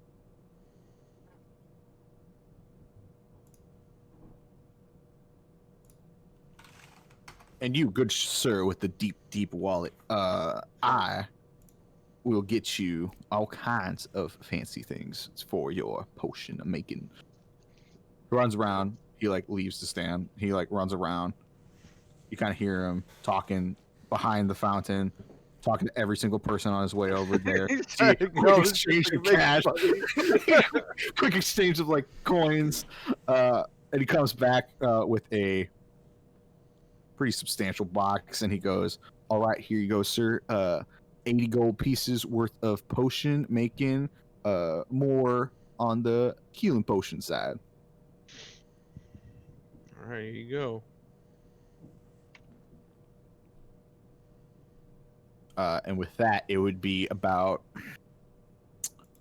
I'd say probably half to 3/4 of it would be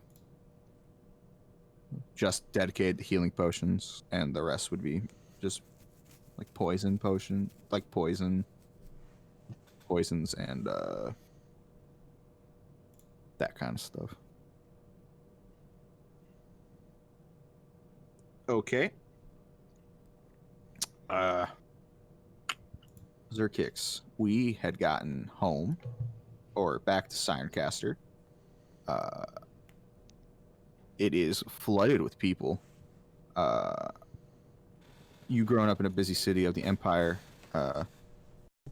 recognize that there are tons of robed figures. They are wearing the insignia of the, many of them at least, are wearing the insignia of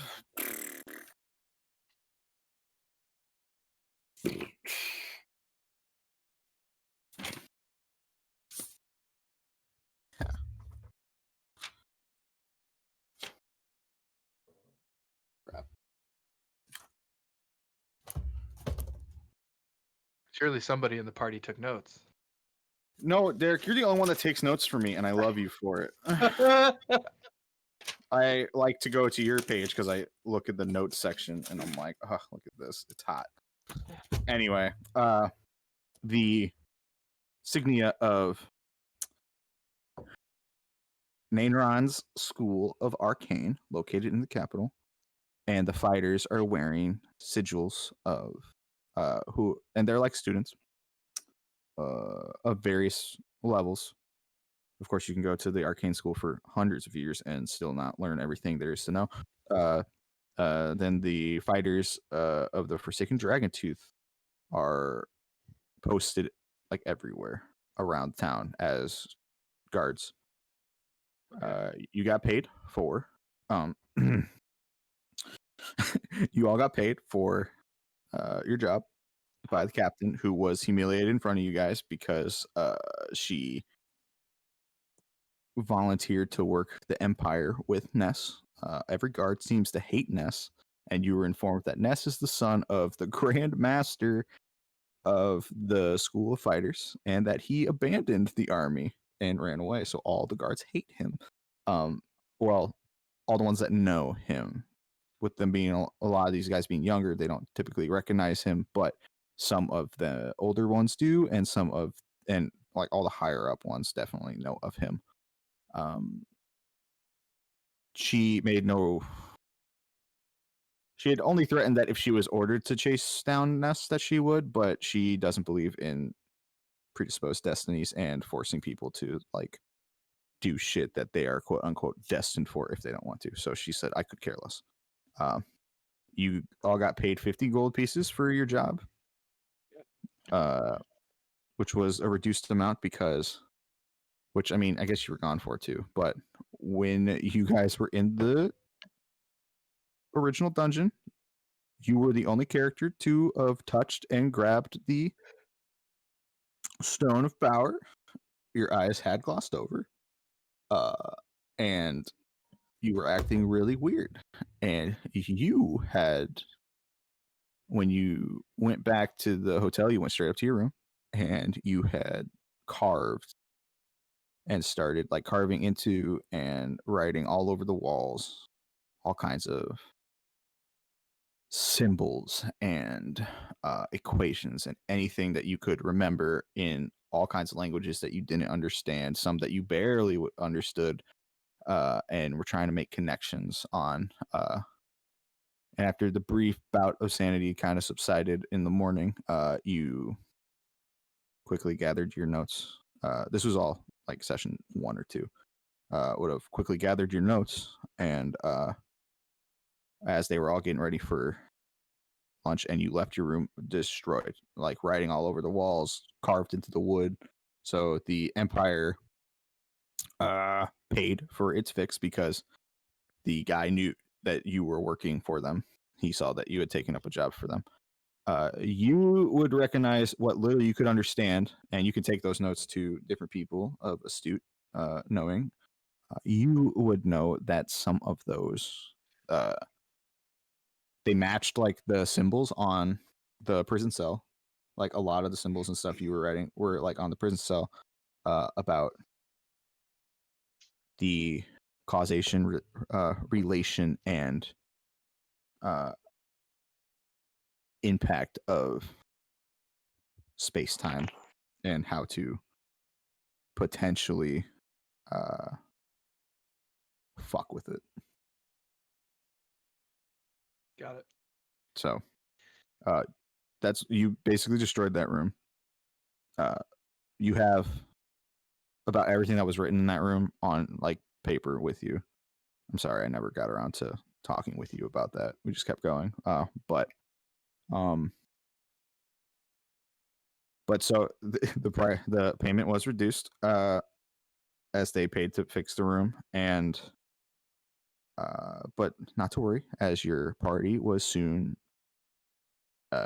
pissed about another reason, as they were all getting yelled at and threatened for just associating with Ness in general, who denies everything this woman has said. So who you choose to believe is whatever. But then everyone got pushed out of the cabin thing. She was like pretty neutral with the rest of you, but kind of disliked Ness just because she got humiliated in front of the entire town by the two high-ranking officers, as they were pissed that she decided to like work with and not just arrest on the spot Ness. So so they are shopping at the traveler merchant people outside the fountain. There are a bunch of robed studious figures down by the towards the library gate. And they're and Flynn and Glenn are going towards the blacksmith. I am not going towards the blacksmith. So Ness. And Flynn. you can Ness and Flynn, my bad. So you can do whatever you want. I'd like to speak with the merchant. Okay, go ahead. And what can I do for you? Huh? And what can I do for you? Yeah, we would like to procure some potions of healing. Great. I got plenty.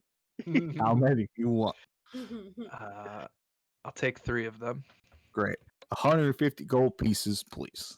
I would like to attempt to persuade him to sell them to me for 100. Make a persuasion check. Buy two get one free, bro. Yeah, buy two get one free. Right. It's a 21. He nods and he goes, well, I do appreciate the offer and your slick silver tongue. I am a businessman, but because you are buying 3, I suppose I could let them go for 130. Okay, that sounds fair. Right.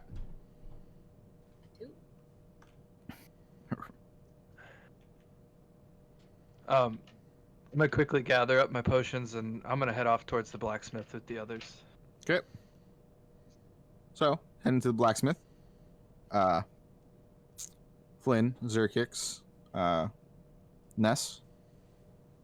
What do you want to do? Little dwarven man that you've met previously? Maybe you've met previously? I know Xanster has. I know Frillamir has. I think it was only those two. Mm-hmm. Okay. So, dwarven man out working away. As you approach, you hear the clanging of metal on metal, and as you approach inside the interior, it is hot as shit in there. What do you want to do? I'm gonna talk to him about customizing my battle axe. Okay. So I want to explain to him that I want the hilt to no longer be the metal or whatever wood or whatever it is now. I want it to be this dragon horn that I found. He goes, oh, okay.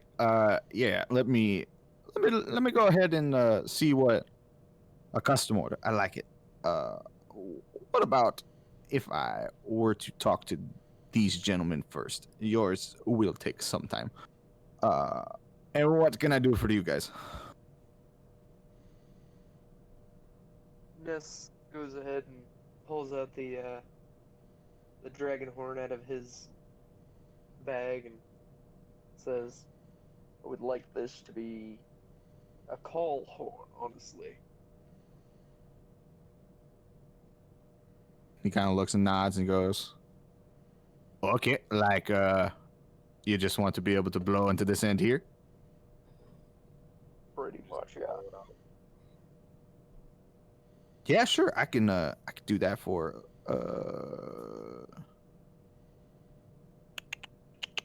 custom order. This is a blacksmith shop, so You can do some metal decorative on it if you'd like. I just would like to be able to call over a longer distance. and he nods and he goes, okay, let me see. Dragon horns, huh? Okay. And he looks to you and he goes, and what can I do for you? Zerk. We aren't buying. I'm just here to hang out. Okay. He just nods. He goes, all right. Okay. As for you to make a horn, I can make this into a horn for like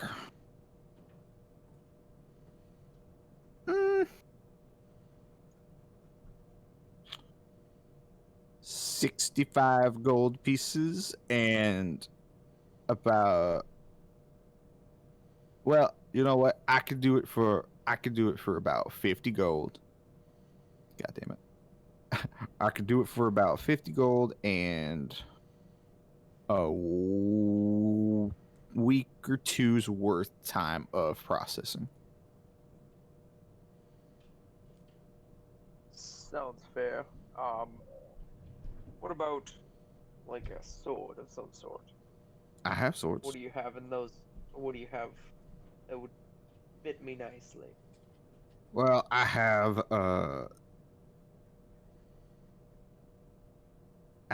these short swords. I have a long sword. They're all made of your basic iron, so nothing too fancy. I had attempted to hire someone to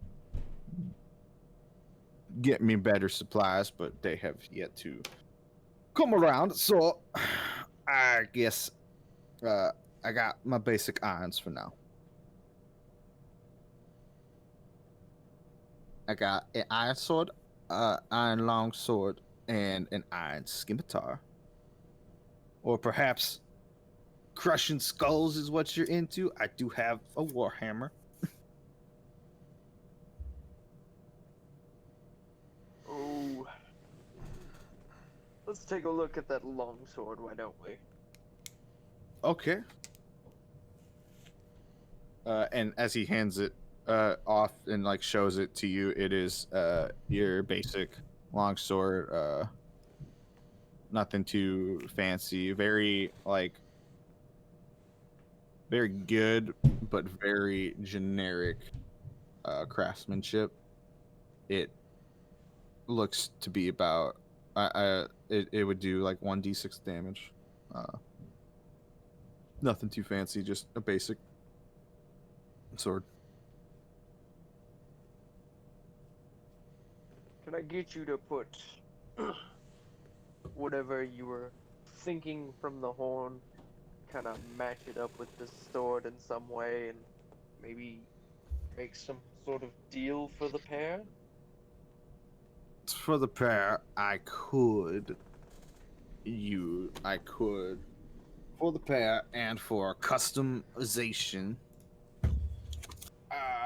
of a basic item such as this, you're providing some materials. It would run you about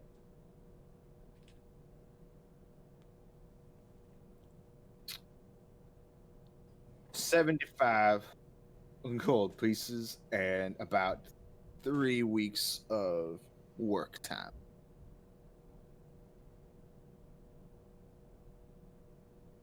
Sounds fair. Okay. What say you 50 up front and 25 when the work is done? That I can do.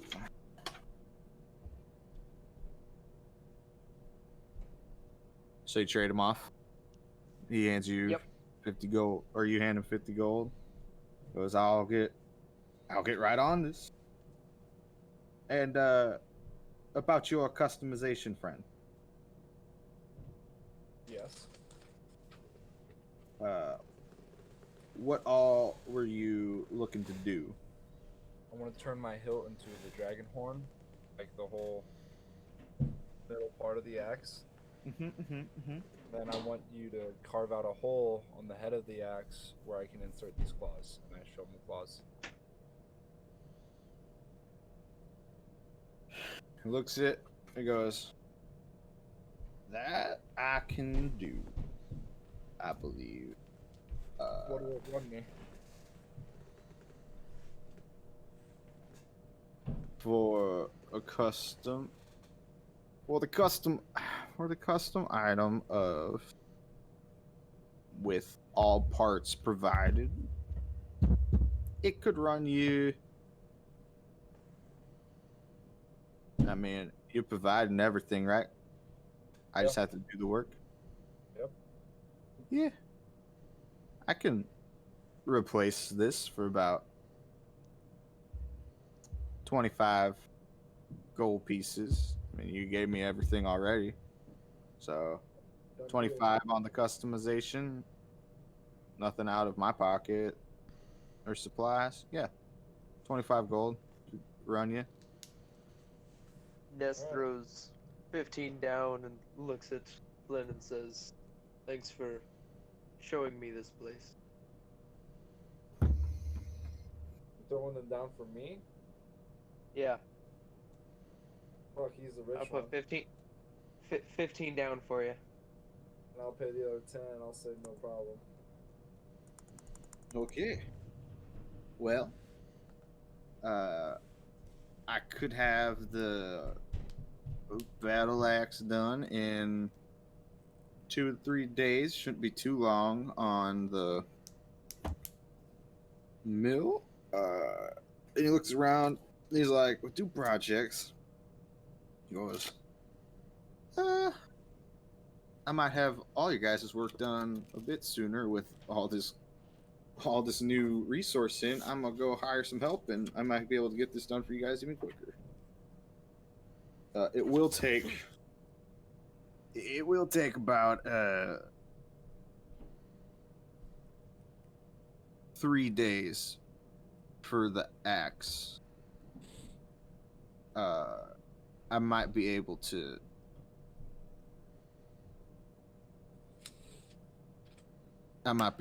get the other stuff done sooner. And he kind of laughs. And you watch as he just takes like this hammer, or this like really hot iron hammer, and he just cracks the tip of the horn down. And he takes this grainy looking brick and he rubs it around and he holds it up and he just blows into it. He goes, "Oh, look at that. There's your horn." It's like, "I'll get you the rest of your weapons done. It'll only be about 2 days." 2 to 3 days for the lot of it.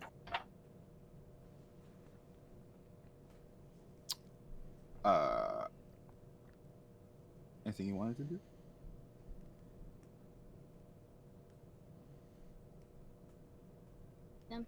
You could be wherever you want. Sorry, I had this. Fine. I get the store. Mm-hmm. Can I get 2 more healing potions? Goes, "All right, Missy, that'll be about 100 gold pieces." I have quite a bit of ration, so that's probably all. I mean, All right, pleasure doing business. oh, 100 gold? 100 gold. I actually Pieces. only have 92. You. Okay, I'll just get 1. Okay, 50 gold pieces then. I did not check for it. Healing potions are pricey, guys. Pricey. For how little they do, yes. Drinking living essence though, so you know what's cheaper? 1 feat and a healer's kit. Much cheaper, but It's not cheaper. That takes a feat. yeah, but you can heal all the time. All right, guys. What do y'all do now? I asked My- the blacksmith about the jobs I had heard from him previously. Artificers. Well, no. So I need some materials brought back from the mountains up north. There should be a nice robust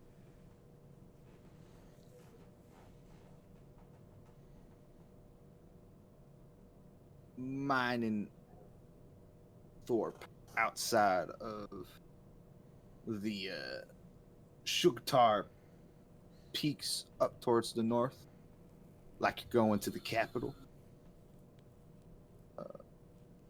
There's a nice little group of dwarves that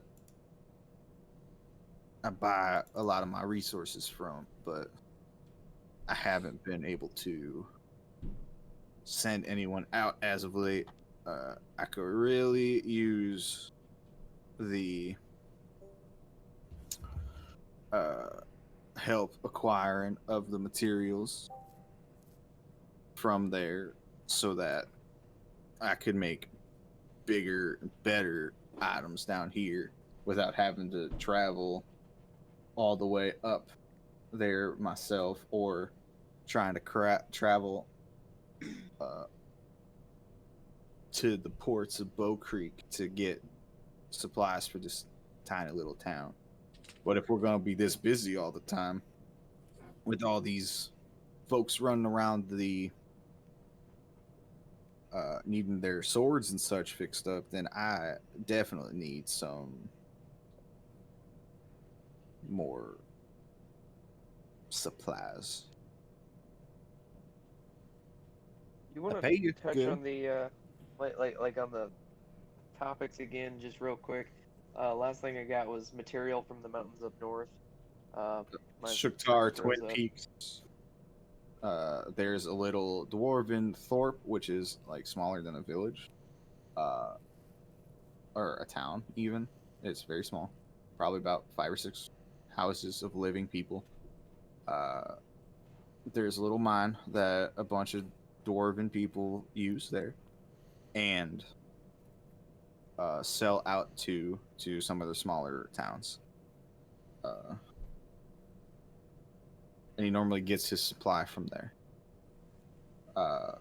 But he was running low before you guys left, and now there are a lot of military people looking for upgraded weapons, sharper swords, things that he needs, and he doesn't have the supply to deal with the current demand, so he needs to help acquiring said supply. I'll talk to my group, well, the group, and see if they're up for a mission. That'd be mighty kind. Then I'll leave. So, when we first entered into town, or not when we first entered, you said that a bunch of cloaked people were over by where the library was, correct? There is a shit ton of people in robes and garb similar to that which is known like wizards and studious beings. There is a lot of like 2-3 class college class fulls of people around that general area, out back into town, around there. There's a lot of like not hooded robe, but like just like robe, like what you're wearing, like robes. Those who study the arcane. I would like to go. School. Oh, go Is ahead. this school free? Sorry, I just wanted to know: is this school freely accessible? Have we checked that out yet? The school is located in the capital. It is in the eastern half of the city. It is the prodigious school of where you would go to learn, where some of the most knowledgeable and best mages being a general term for wizards, sorcerers, arcane art users. It is the Nandrog school. It is in the east, east end, east bank, whichever you would like to call it, of Silvery Moon, and which is the capital. And it is hard to get in a sense, but there's typically like many ways you can prove your worth to take classes there. But those are the people that growing up in the Empire, especially growing up in Silvery Moon, the mages, the students there study very hard. They study for many years to learn deep wells of arcana. Not so much as history, like the vault would give you. The vault gives you a lot of history. It gives you a lot of details of the older stuff. Because the vault's like the library, is like a library just full of knowledge of all kinds. Where the school is stricter, it is more rigid in what it chooses to teach people, and it teaches the whatever is approved by the archmage who works alongside the king and the grandmaster and the archbishop. It's not easy to get into, I'd say, but there are varying levels of arcane know-how throughout the student body that would be there. Student body being a relative term because they could be as young as like 12, or they could be as old as like elves, like 300, like 200, just studying there. Do I know anybody that could get us in? I mean, I'm from the city. You are from the city, Mm-hmm. but you There's could. no contacts between there and the vault. Would you remember the context? Good question. So maybe depends. It would Actually. depend. So there are possible ties. Yeah. Typically the schooling goes for these schools is that if you are filtered into the fighter school, you go to the fighter school for the majority of your time, but everyone has to take at least 1 year in each of the other 2 schools to learn basic history and basic knowledge and basic things, such as you go to the cleric school to learn the basics of the theology of the empire, the approved gods, and a little bit of history about why the structures ran the way it is now. The magic school, for those who wish to do to be wizards and or those magically gifted, such as sorcerers. They shy away from warlock teachings, but there are some just in the general sense of this is what some people do. You probably shouldn't do it this way. And then there are some, and then the fighter school is just the army, the military, rigorous training for those who really, really, really like to fight. But if you go to the mage school, you learn basic combat for a year of your studying. If you primary in like the mage school, some people split their time. They go to a lot of the fighting school, and then they go to some of like the religious school for like more than just their required 1 or 2 years. Their required 1 year to become more like paladin types. So they're all kind of interconnected. All the 3 schools of the balance, as the Empire calls it, of the balance of the powers. So you might know people. There might be people in your party that have some kind of ties. There's one that has a ripped to sunder tie, but you could possibly, just depends on who you ask. And someone might recognize you there. You don't, but you don't know because your memory is hazy. So yeah. So who's all going to see the people by the library? I am for sure. I'll join. Okay. Ness would like to go check out the market area. Okay. What do you want from the market, Ness? A cloak. Okay. He goes, yeah, I could give you a cloak. I got some clothes down here, and he like digs under his like chest and stuff, and he pulls out this black hooded cloak, and he looks at you. Goes about sell to you for 5 silver.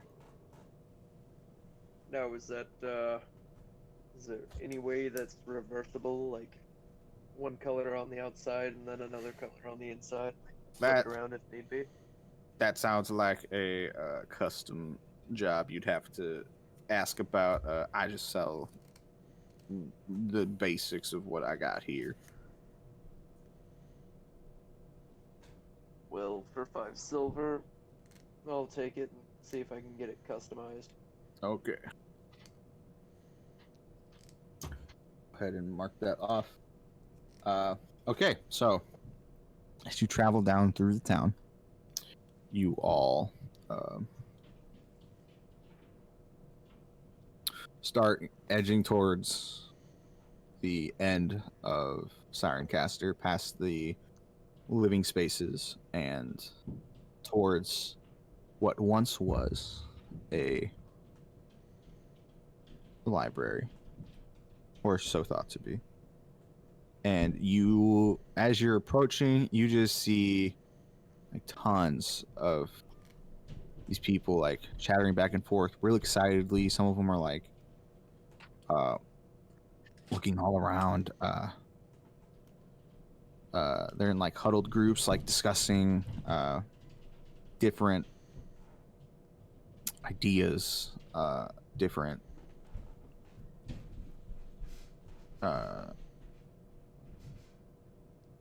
knowledges are possible.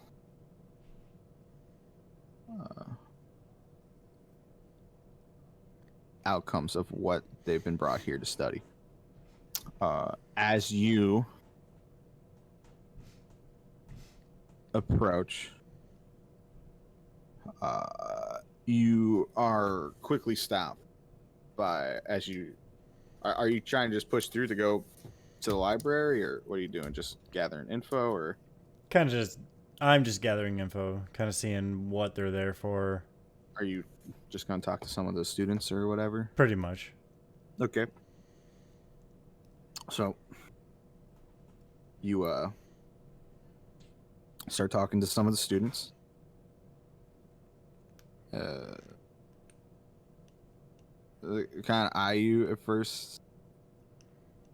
Look at your tattered, hole-filled robe and kind of eye you for a bit. You go, "Can we help you?"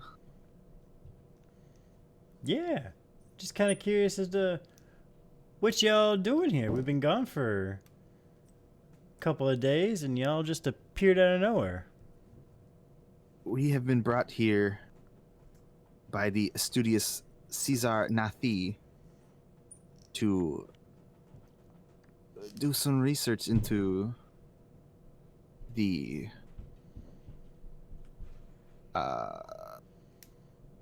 wonder that has happened outside of the city. And she points to the trees overlooking the end wall of the city. Ah, I see. You're noticing the large trees that just sprouted up, I would say, 5 days ago. That's what you guys are investigating? Something like that. We haven't been told too much, as we are just students, but more so brought here to bounce ideas off of and compare notes to the wonders of what potential schools of magic this may relate to. So, because you guys are class students and you were Yes. sent here, do you have a leader of sorts? Somebody who's chaperoning you? Caesar Nathi. She is the head wizard of the Library of Expedition. Do you know where she would be? Yes, she is that way. You will see her with a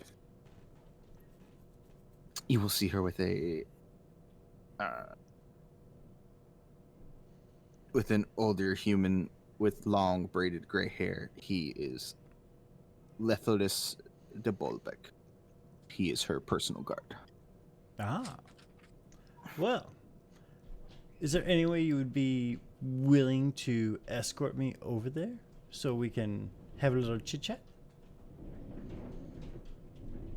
Make a persuasion check. Mm-hmm.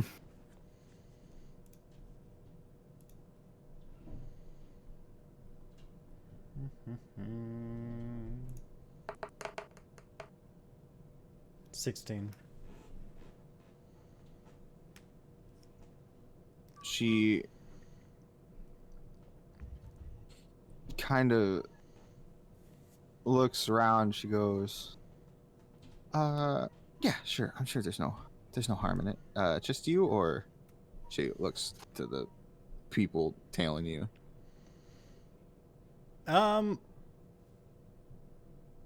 I'd say that it'd just be me and Zertix I would take. She looks back. She goes, the tiefling. Yeah, sure. I'm sure that'll be fine. Don't want too much of a crowd. So she starts walking you back outside of the city gates. You see students grouped up in 3s and 4s, just kind of spread out throughout the general area. As you see this, as you walk up, you see this female high elf in these luxurious robes, with short wavy gray hair. And as she turns around and talking to her guard, she's pointing, and you catch black eyes. She has smooth copper skin, a muscular build, and she looks about a foot shorter than you do. Her face is in a diamond, and it's beautiful. You also see that she's wearing this like well-adorned glove on her left hand. And she is talking to a well-suited gentleman, human, male. He has long braided gray hair, blue eyes, rough white skin, about ear height, skinny build, and an edgy, kind of sharp face. And she walks up and she goes, Madam Nalith, these gentlemen were asking questions about you, so I brought them here.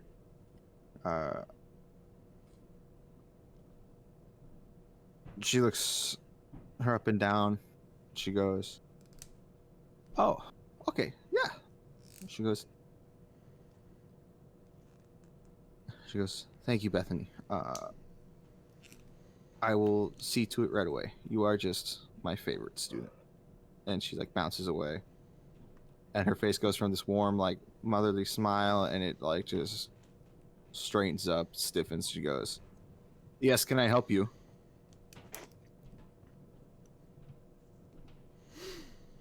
Well, hello, ma'am. We were curious as to how word spread to you so fast of this event. The captain of the guard here called it in once she noticed things out of the ordinary outside her posts. Oh, okay. Do you know what would have caused this phenomenon? Powerful. And then she laughs. She goes, yeah, powerful. Met. And she like looks at you. She goes, why are you so curious? Well,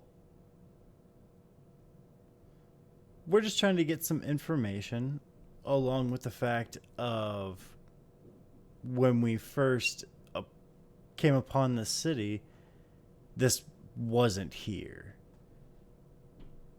So yes, I would say so. It Yeah. takes a long time to grow a forest this big.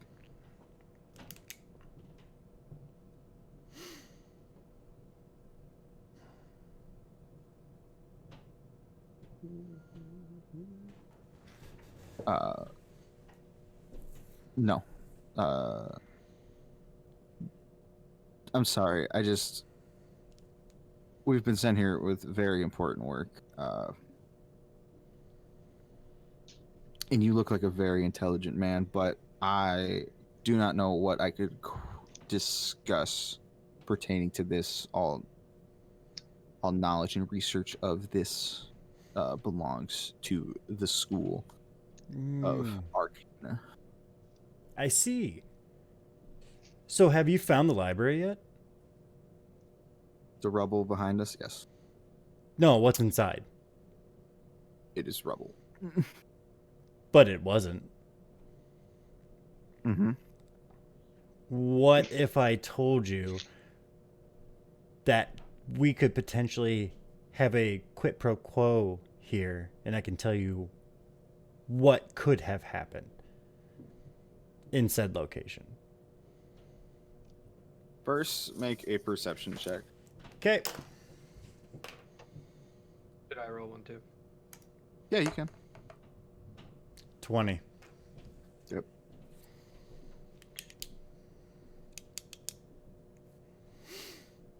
Seven.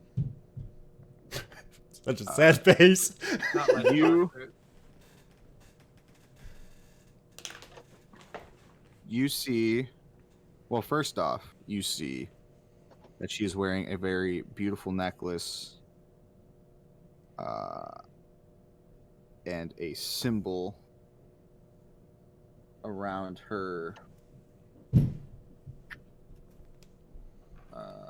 in the form of a symbol around her neck that is very, what's the word, stick-like in appearance. It is very almost looks like an X with some protrusions up the top, almost connecting it in a diamond. And the middle stick, it goes, imagine an X, diamond connected on the bottom. It goes X, the bottom is connected in a downward V, and then the top 2 points are pointed up, almost mirroring it in symmetry, except it doesn't go quite as high. A stick straight up the center with 3 to 4 protruding points that split it in a line of absolute symmetry. It looks like a symbol of the god of war, Ash. Now, you notice her flick her left hand, which is covered by a glove, which is covered by a beautifully adorned glove, and you see her flick her wrist, and I need you guys to make wisdom saving throws. No, just these two. Hey, Grant. Yeah. After this session, can I talk to you like on Discord? Yeah. Awesome. 5. 13. Okay. You both fail. You feel a tug on your chest that will not allow you to speak anything but the absolute truth as she talks to you. As you see a dome go up around you. Light in yellow color, kind of radiant energy-esque, as you are in a what's it called? It's called a dome of truth. You cannot lie while you are in here. Okay. You cannot knowingly give out misinformation. Okay. She looks at you square in the face and she goes, "You have many questions for just a passerby. Why do you care so much about this forest and the library that once stood here? Because we are looking for answers as to what had happened within this library. She looks at you and she goes, "And what do you know about this library?" Literally nothing, to tell you the truth. We went in searching for treasure. And what did you find? We found snake people performing a ritual. And in this process, I pull out the dagger, the scimitar, and show her it. Okay. They were wielding this. And next thing we knew, our lovely friend here was grasping a crystal. Her eyes kind of widen and she looks over. She goes, "And what did we find in the library?" Do I have it with me? No. So, I guess you weren't here for it. So, what had happened that night, and you just kind of relay this, I suppose, was while you were fighting, things were dropping all around you, like bodies were just dropping all around you because your team was just clearing shop. There was a crystal there, shining bright, and you felt compelled to go and grab it. When you grabbed it, you froze in place. You did not move.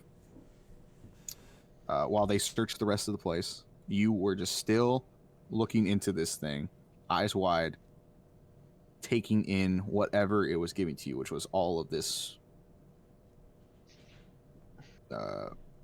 all this knowledge, the symbols, the transcriptions that you couldn't read, long forgotten languages. I would have to produce my notes that I have. You don't have to do that. You can just tell her.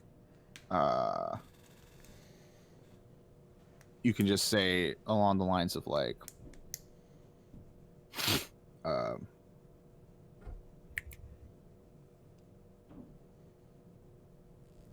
you learned its. You grasped this crystal and you heard, and you saw all these. What are they called? Equations, and like you would mention in some regard, I guess, space time related dialect, but you didn't understand and couldn't understand what it was. You could tell her any kind of shrunken or large version of that. You don't have to produce your notes because that's not really what she said, and it's not a talking thing. It's a right, this doesn't like make you do stuff. It doesn't make you like give stuff. It makes you just have to speak the truth. Got you.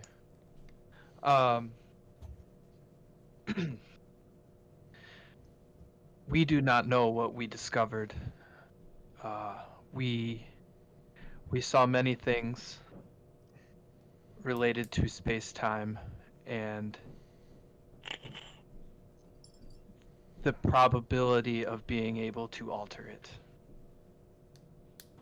She kind of nods and she goes, "I see."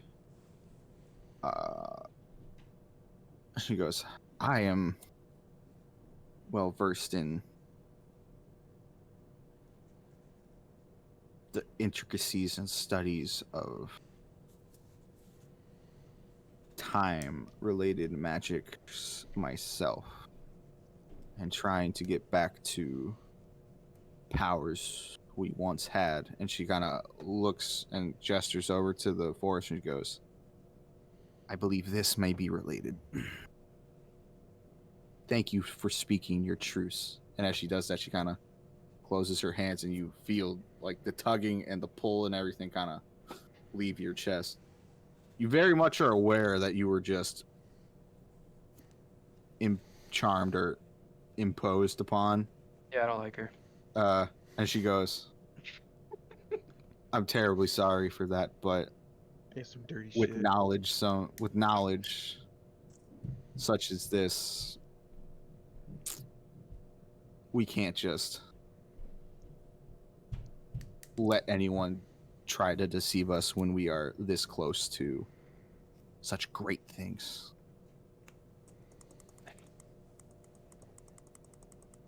She looks up at her guard, and he looks like he kind of scowls at her and goes, I really hate when you impose yourself like that. And she just kind of waves him off. He goes, not much good when you could just beat the information out of them. And she just points forward. She goes, it seems that there are more of them. Why don't you go talk to their friends? They seem more your people. What a cringe.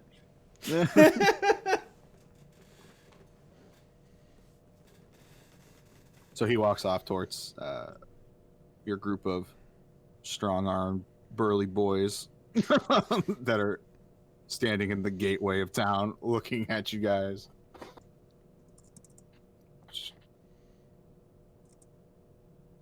She goes, I'll get straight to the point then. We believe that this area has been subjugated to great time magics of things that we can't things that we have yet to be able to replicate since the fall of magic many millennia ago. And she goes, but this looks like this looks as promising as some of the artifacts we've been able to recover throughout the lands of the Empire. So this will serve greatly for studying purposes.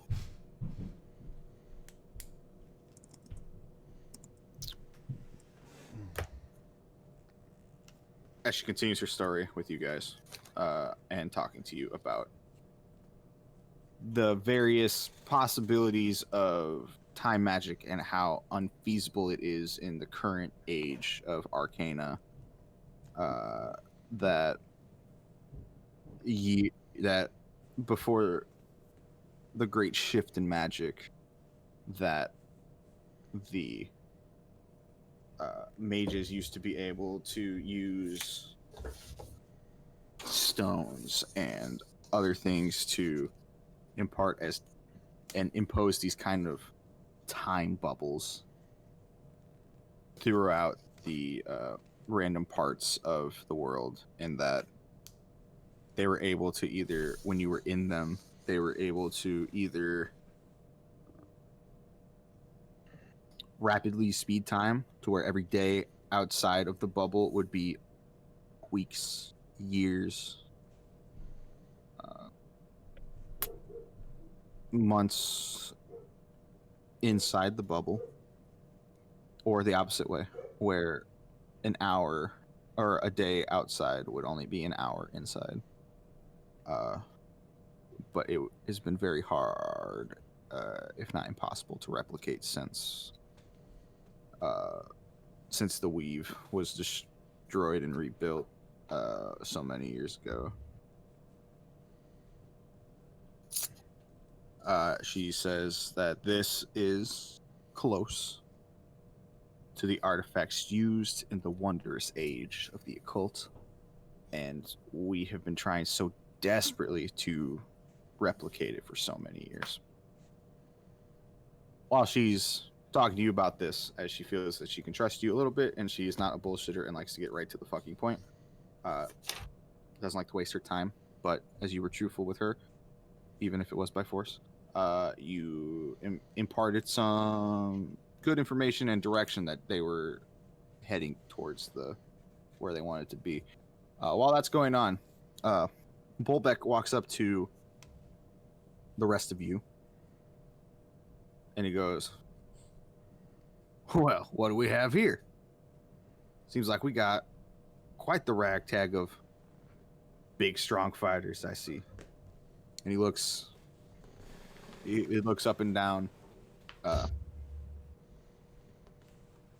He looks you all up and down, and he goes, yeah, you'd all do fine. He looks at Shadow and goes, you seem fast and dexterous.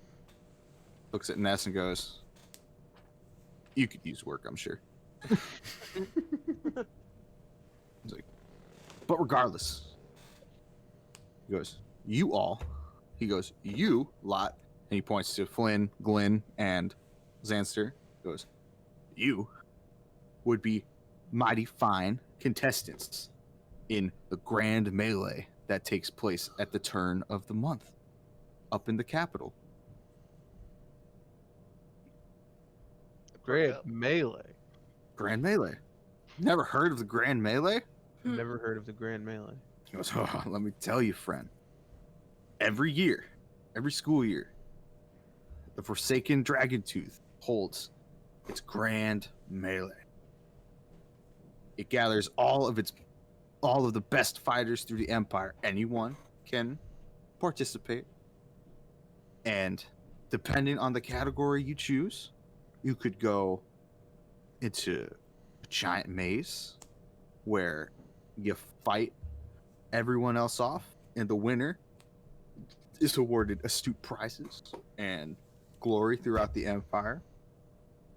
Perhaps even, should they not already be students, a offer to be taught by some of the best teachers. The winner of such a great prize gets hand taught for at least for one session by the Grand Master himself. He goes, otherwise, and this is new, I'm putting this together for this year, especially, it is my big project. He goes, I have a tournament set up where groups of people can hop in and fight all kinds of creatures and monsters that we have collected throughout the land.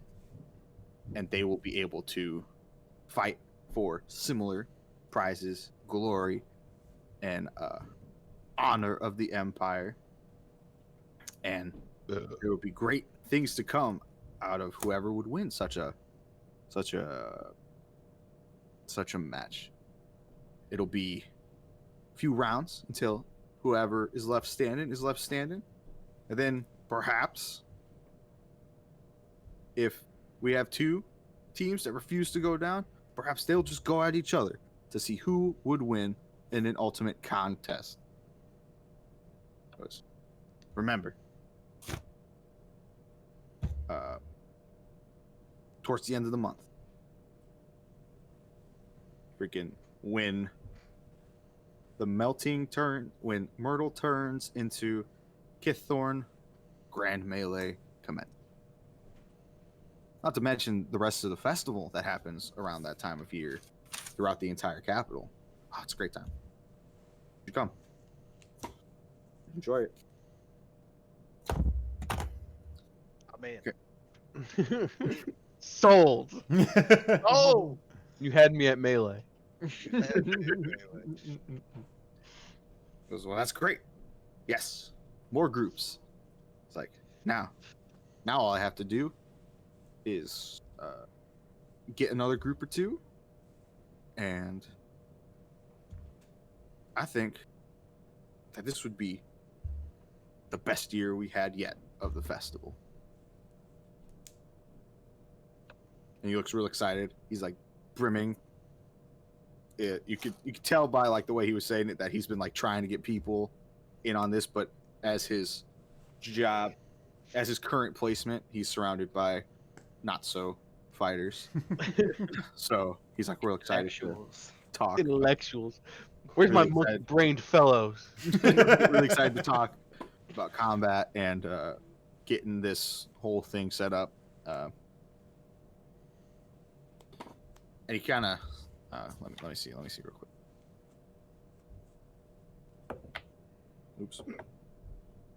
He kind of looks at you, Zanster, and he kind of beams with pride, and he's like,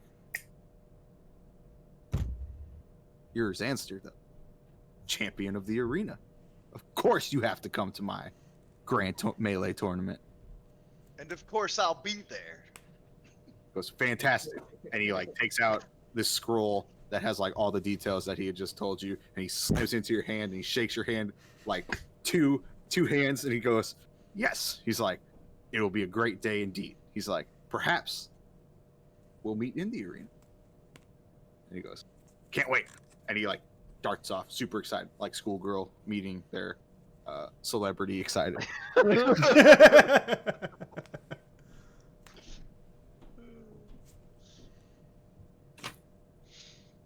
Awesome. Smell a simp. I mean, he got what he wanted without simping, so. It's true. So, with that, it's getting late, both in game and IRL. So, with that all,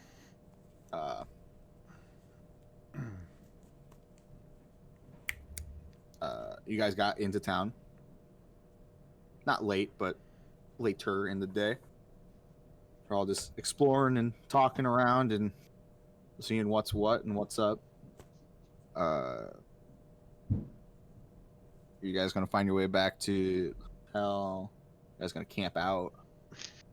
I don't know if we should go to the You might not be hotel. welcome in that hotel. I'm gonna go Never to know that. unless you go. Never know unless you go. Yeah. I'm gonna go there. 'Cause Dancer never went there in the first place. That's true. I was never in there. I'm gonna go there this time for sure. Give me some food. Give me some room and board. I'm willing to camp.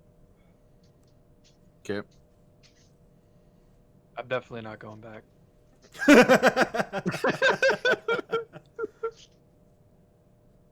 You can. You never know. Pass. Hard pass.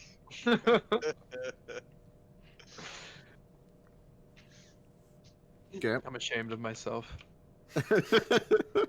Oh, we are ashamed of ourselves. Yeah. All right. So, who's camping? Who's going back to the tavern? Tavern. I'll go camp. Good. Are you the only one that gets to sleep in a real bed tonight? No, Shadow said she's going with. Oh. Nessa's going back to the tavern, too. I'll go camping. Good. So, with that, you get in there. You guys set up to camp out.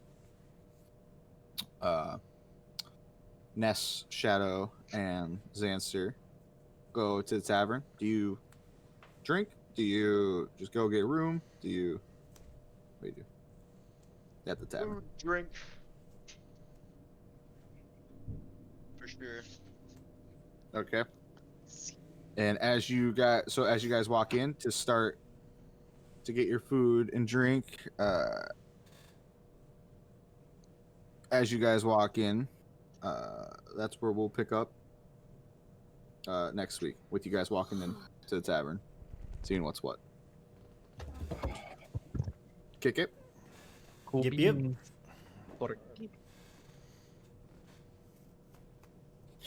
Okay, guys. Good shit. Good shit. Sorry, I disappeared for like 2 hours.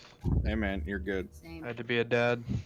Same. You're fine. I know. You're being a dad. Oh yeah. I know. The feel. Does that make Grant the mom? Yes. Grant is also the dad.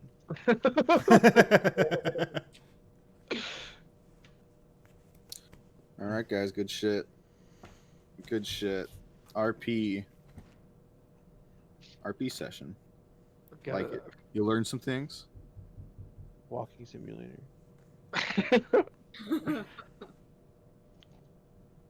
Learn some things. Learn some things about the company you travel with. Yeah, they're all like not good people.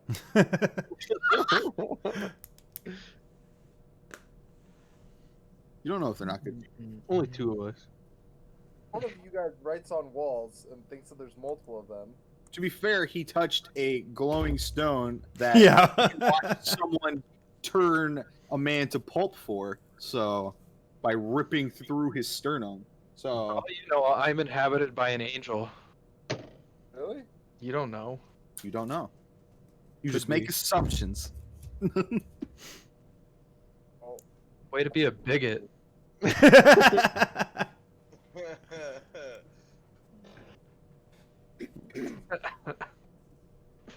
All right, guys. Good shit. Good shit. I like it. Holy. Ah. Didn't appreciate that spell. No. Not A cool. little higher.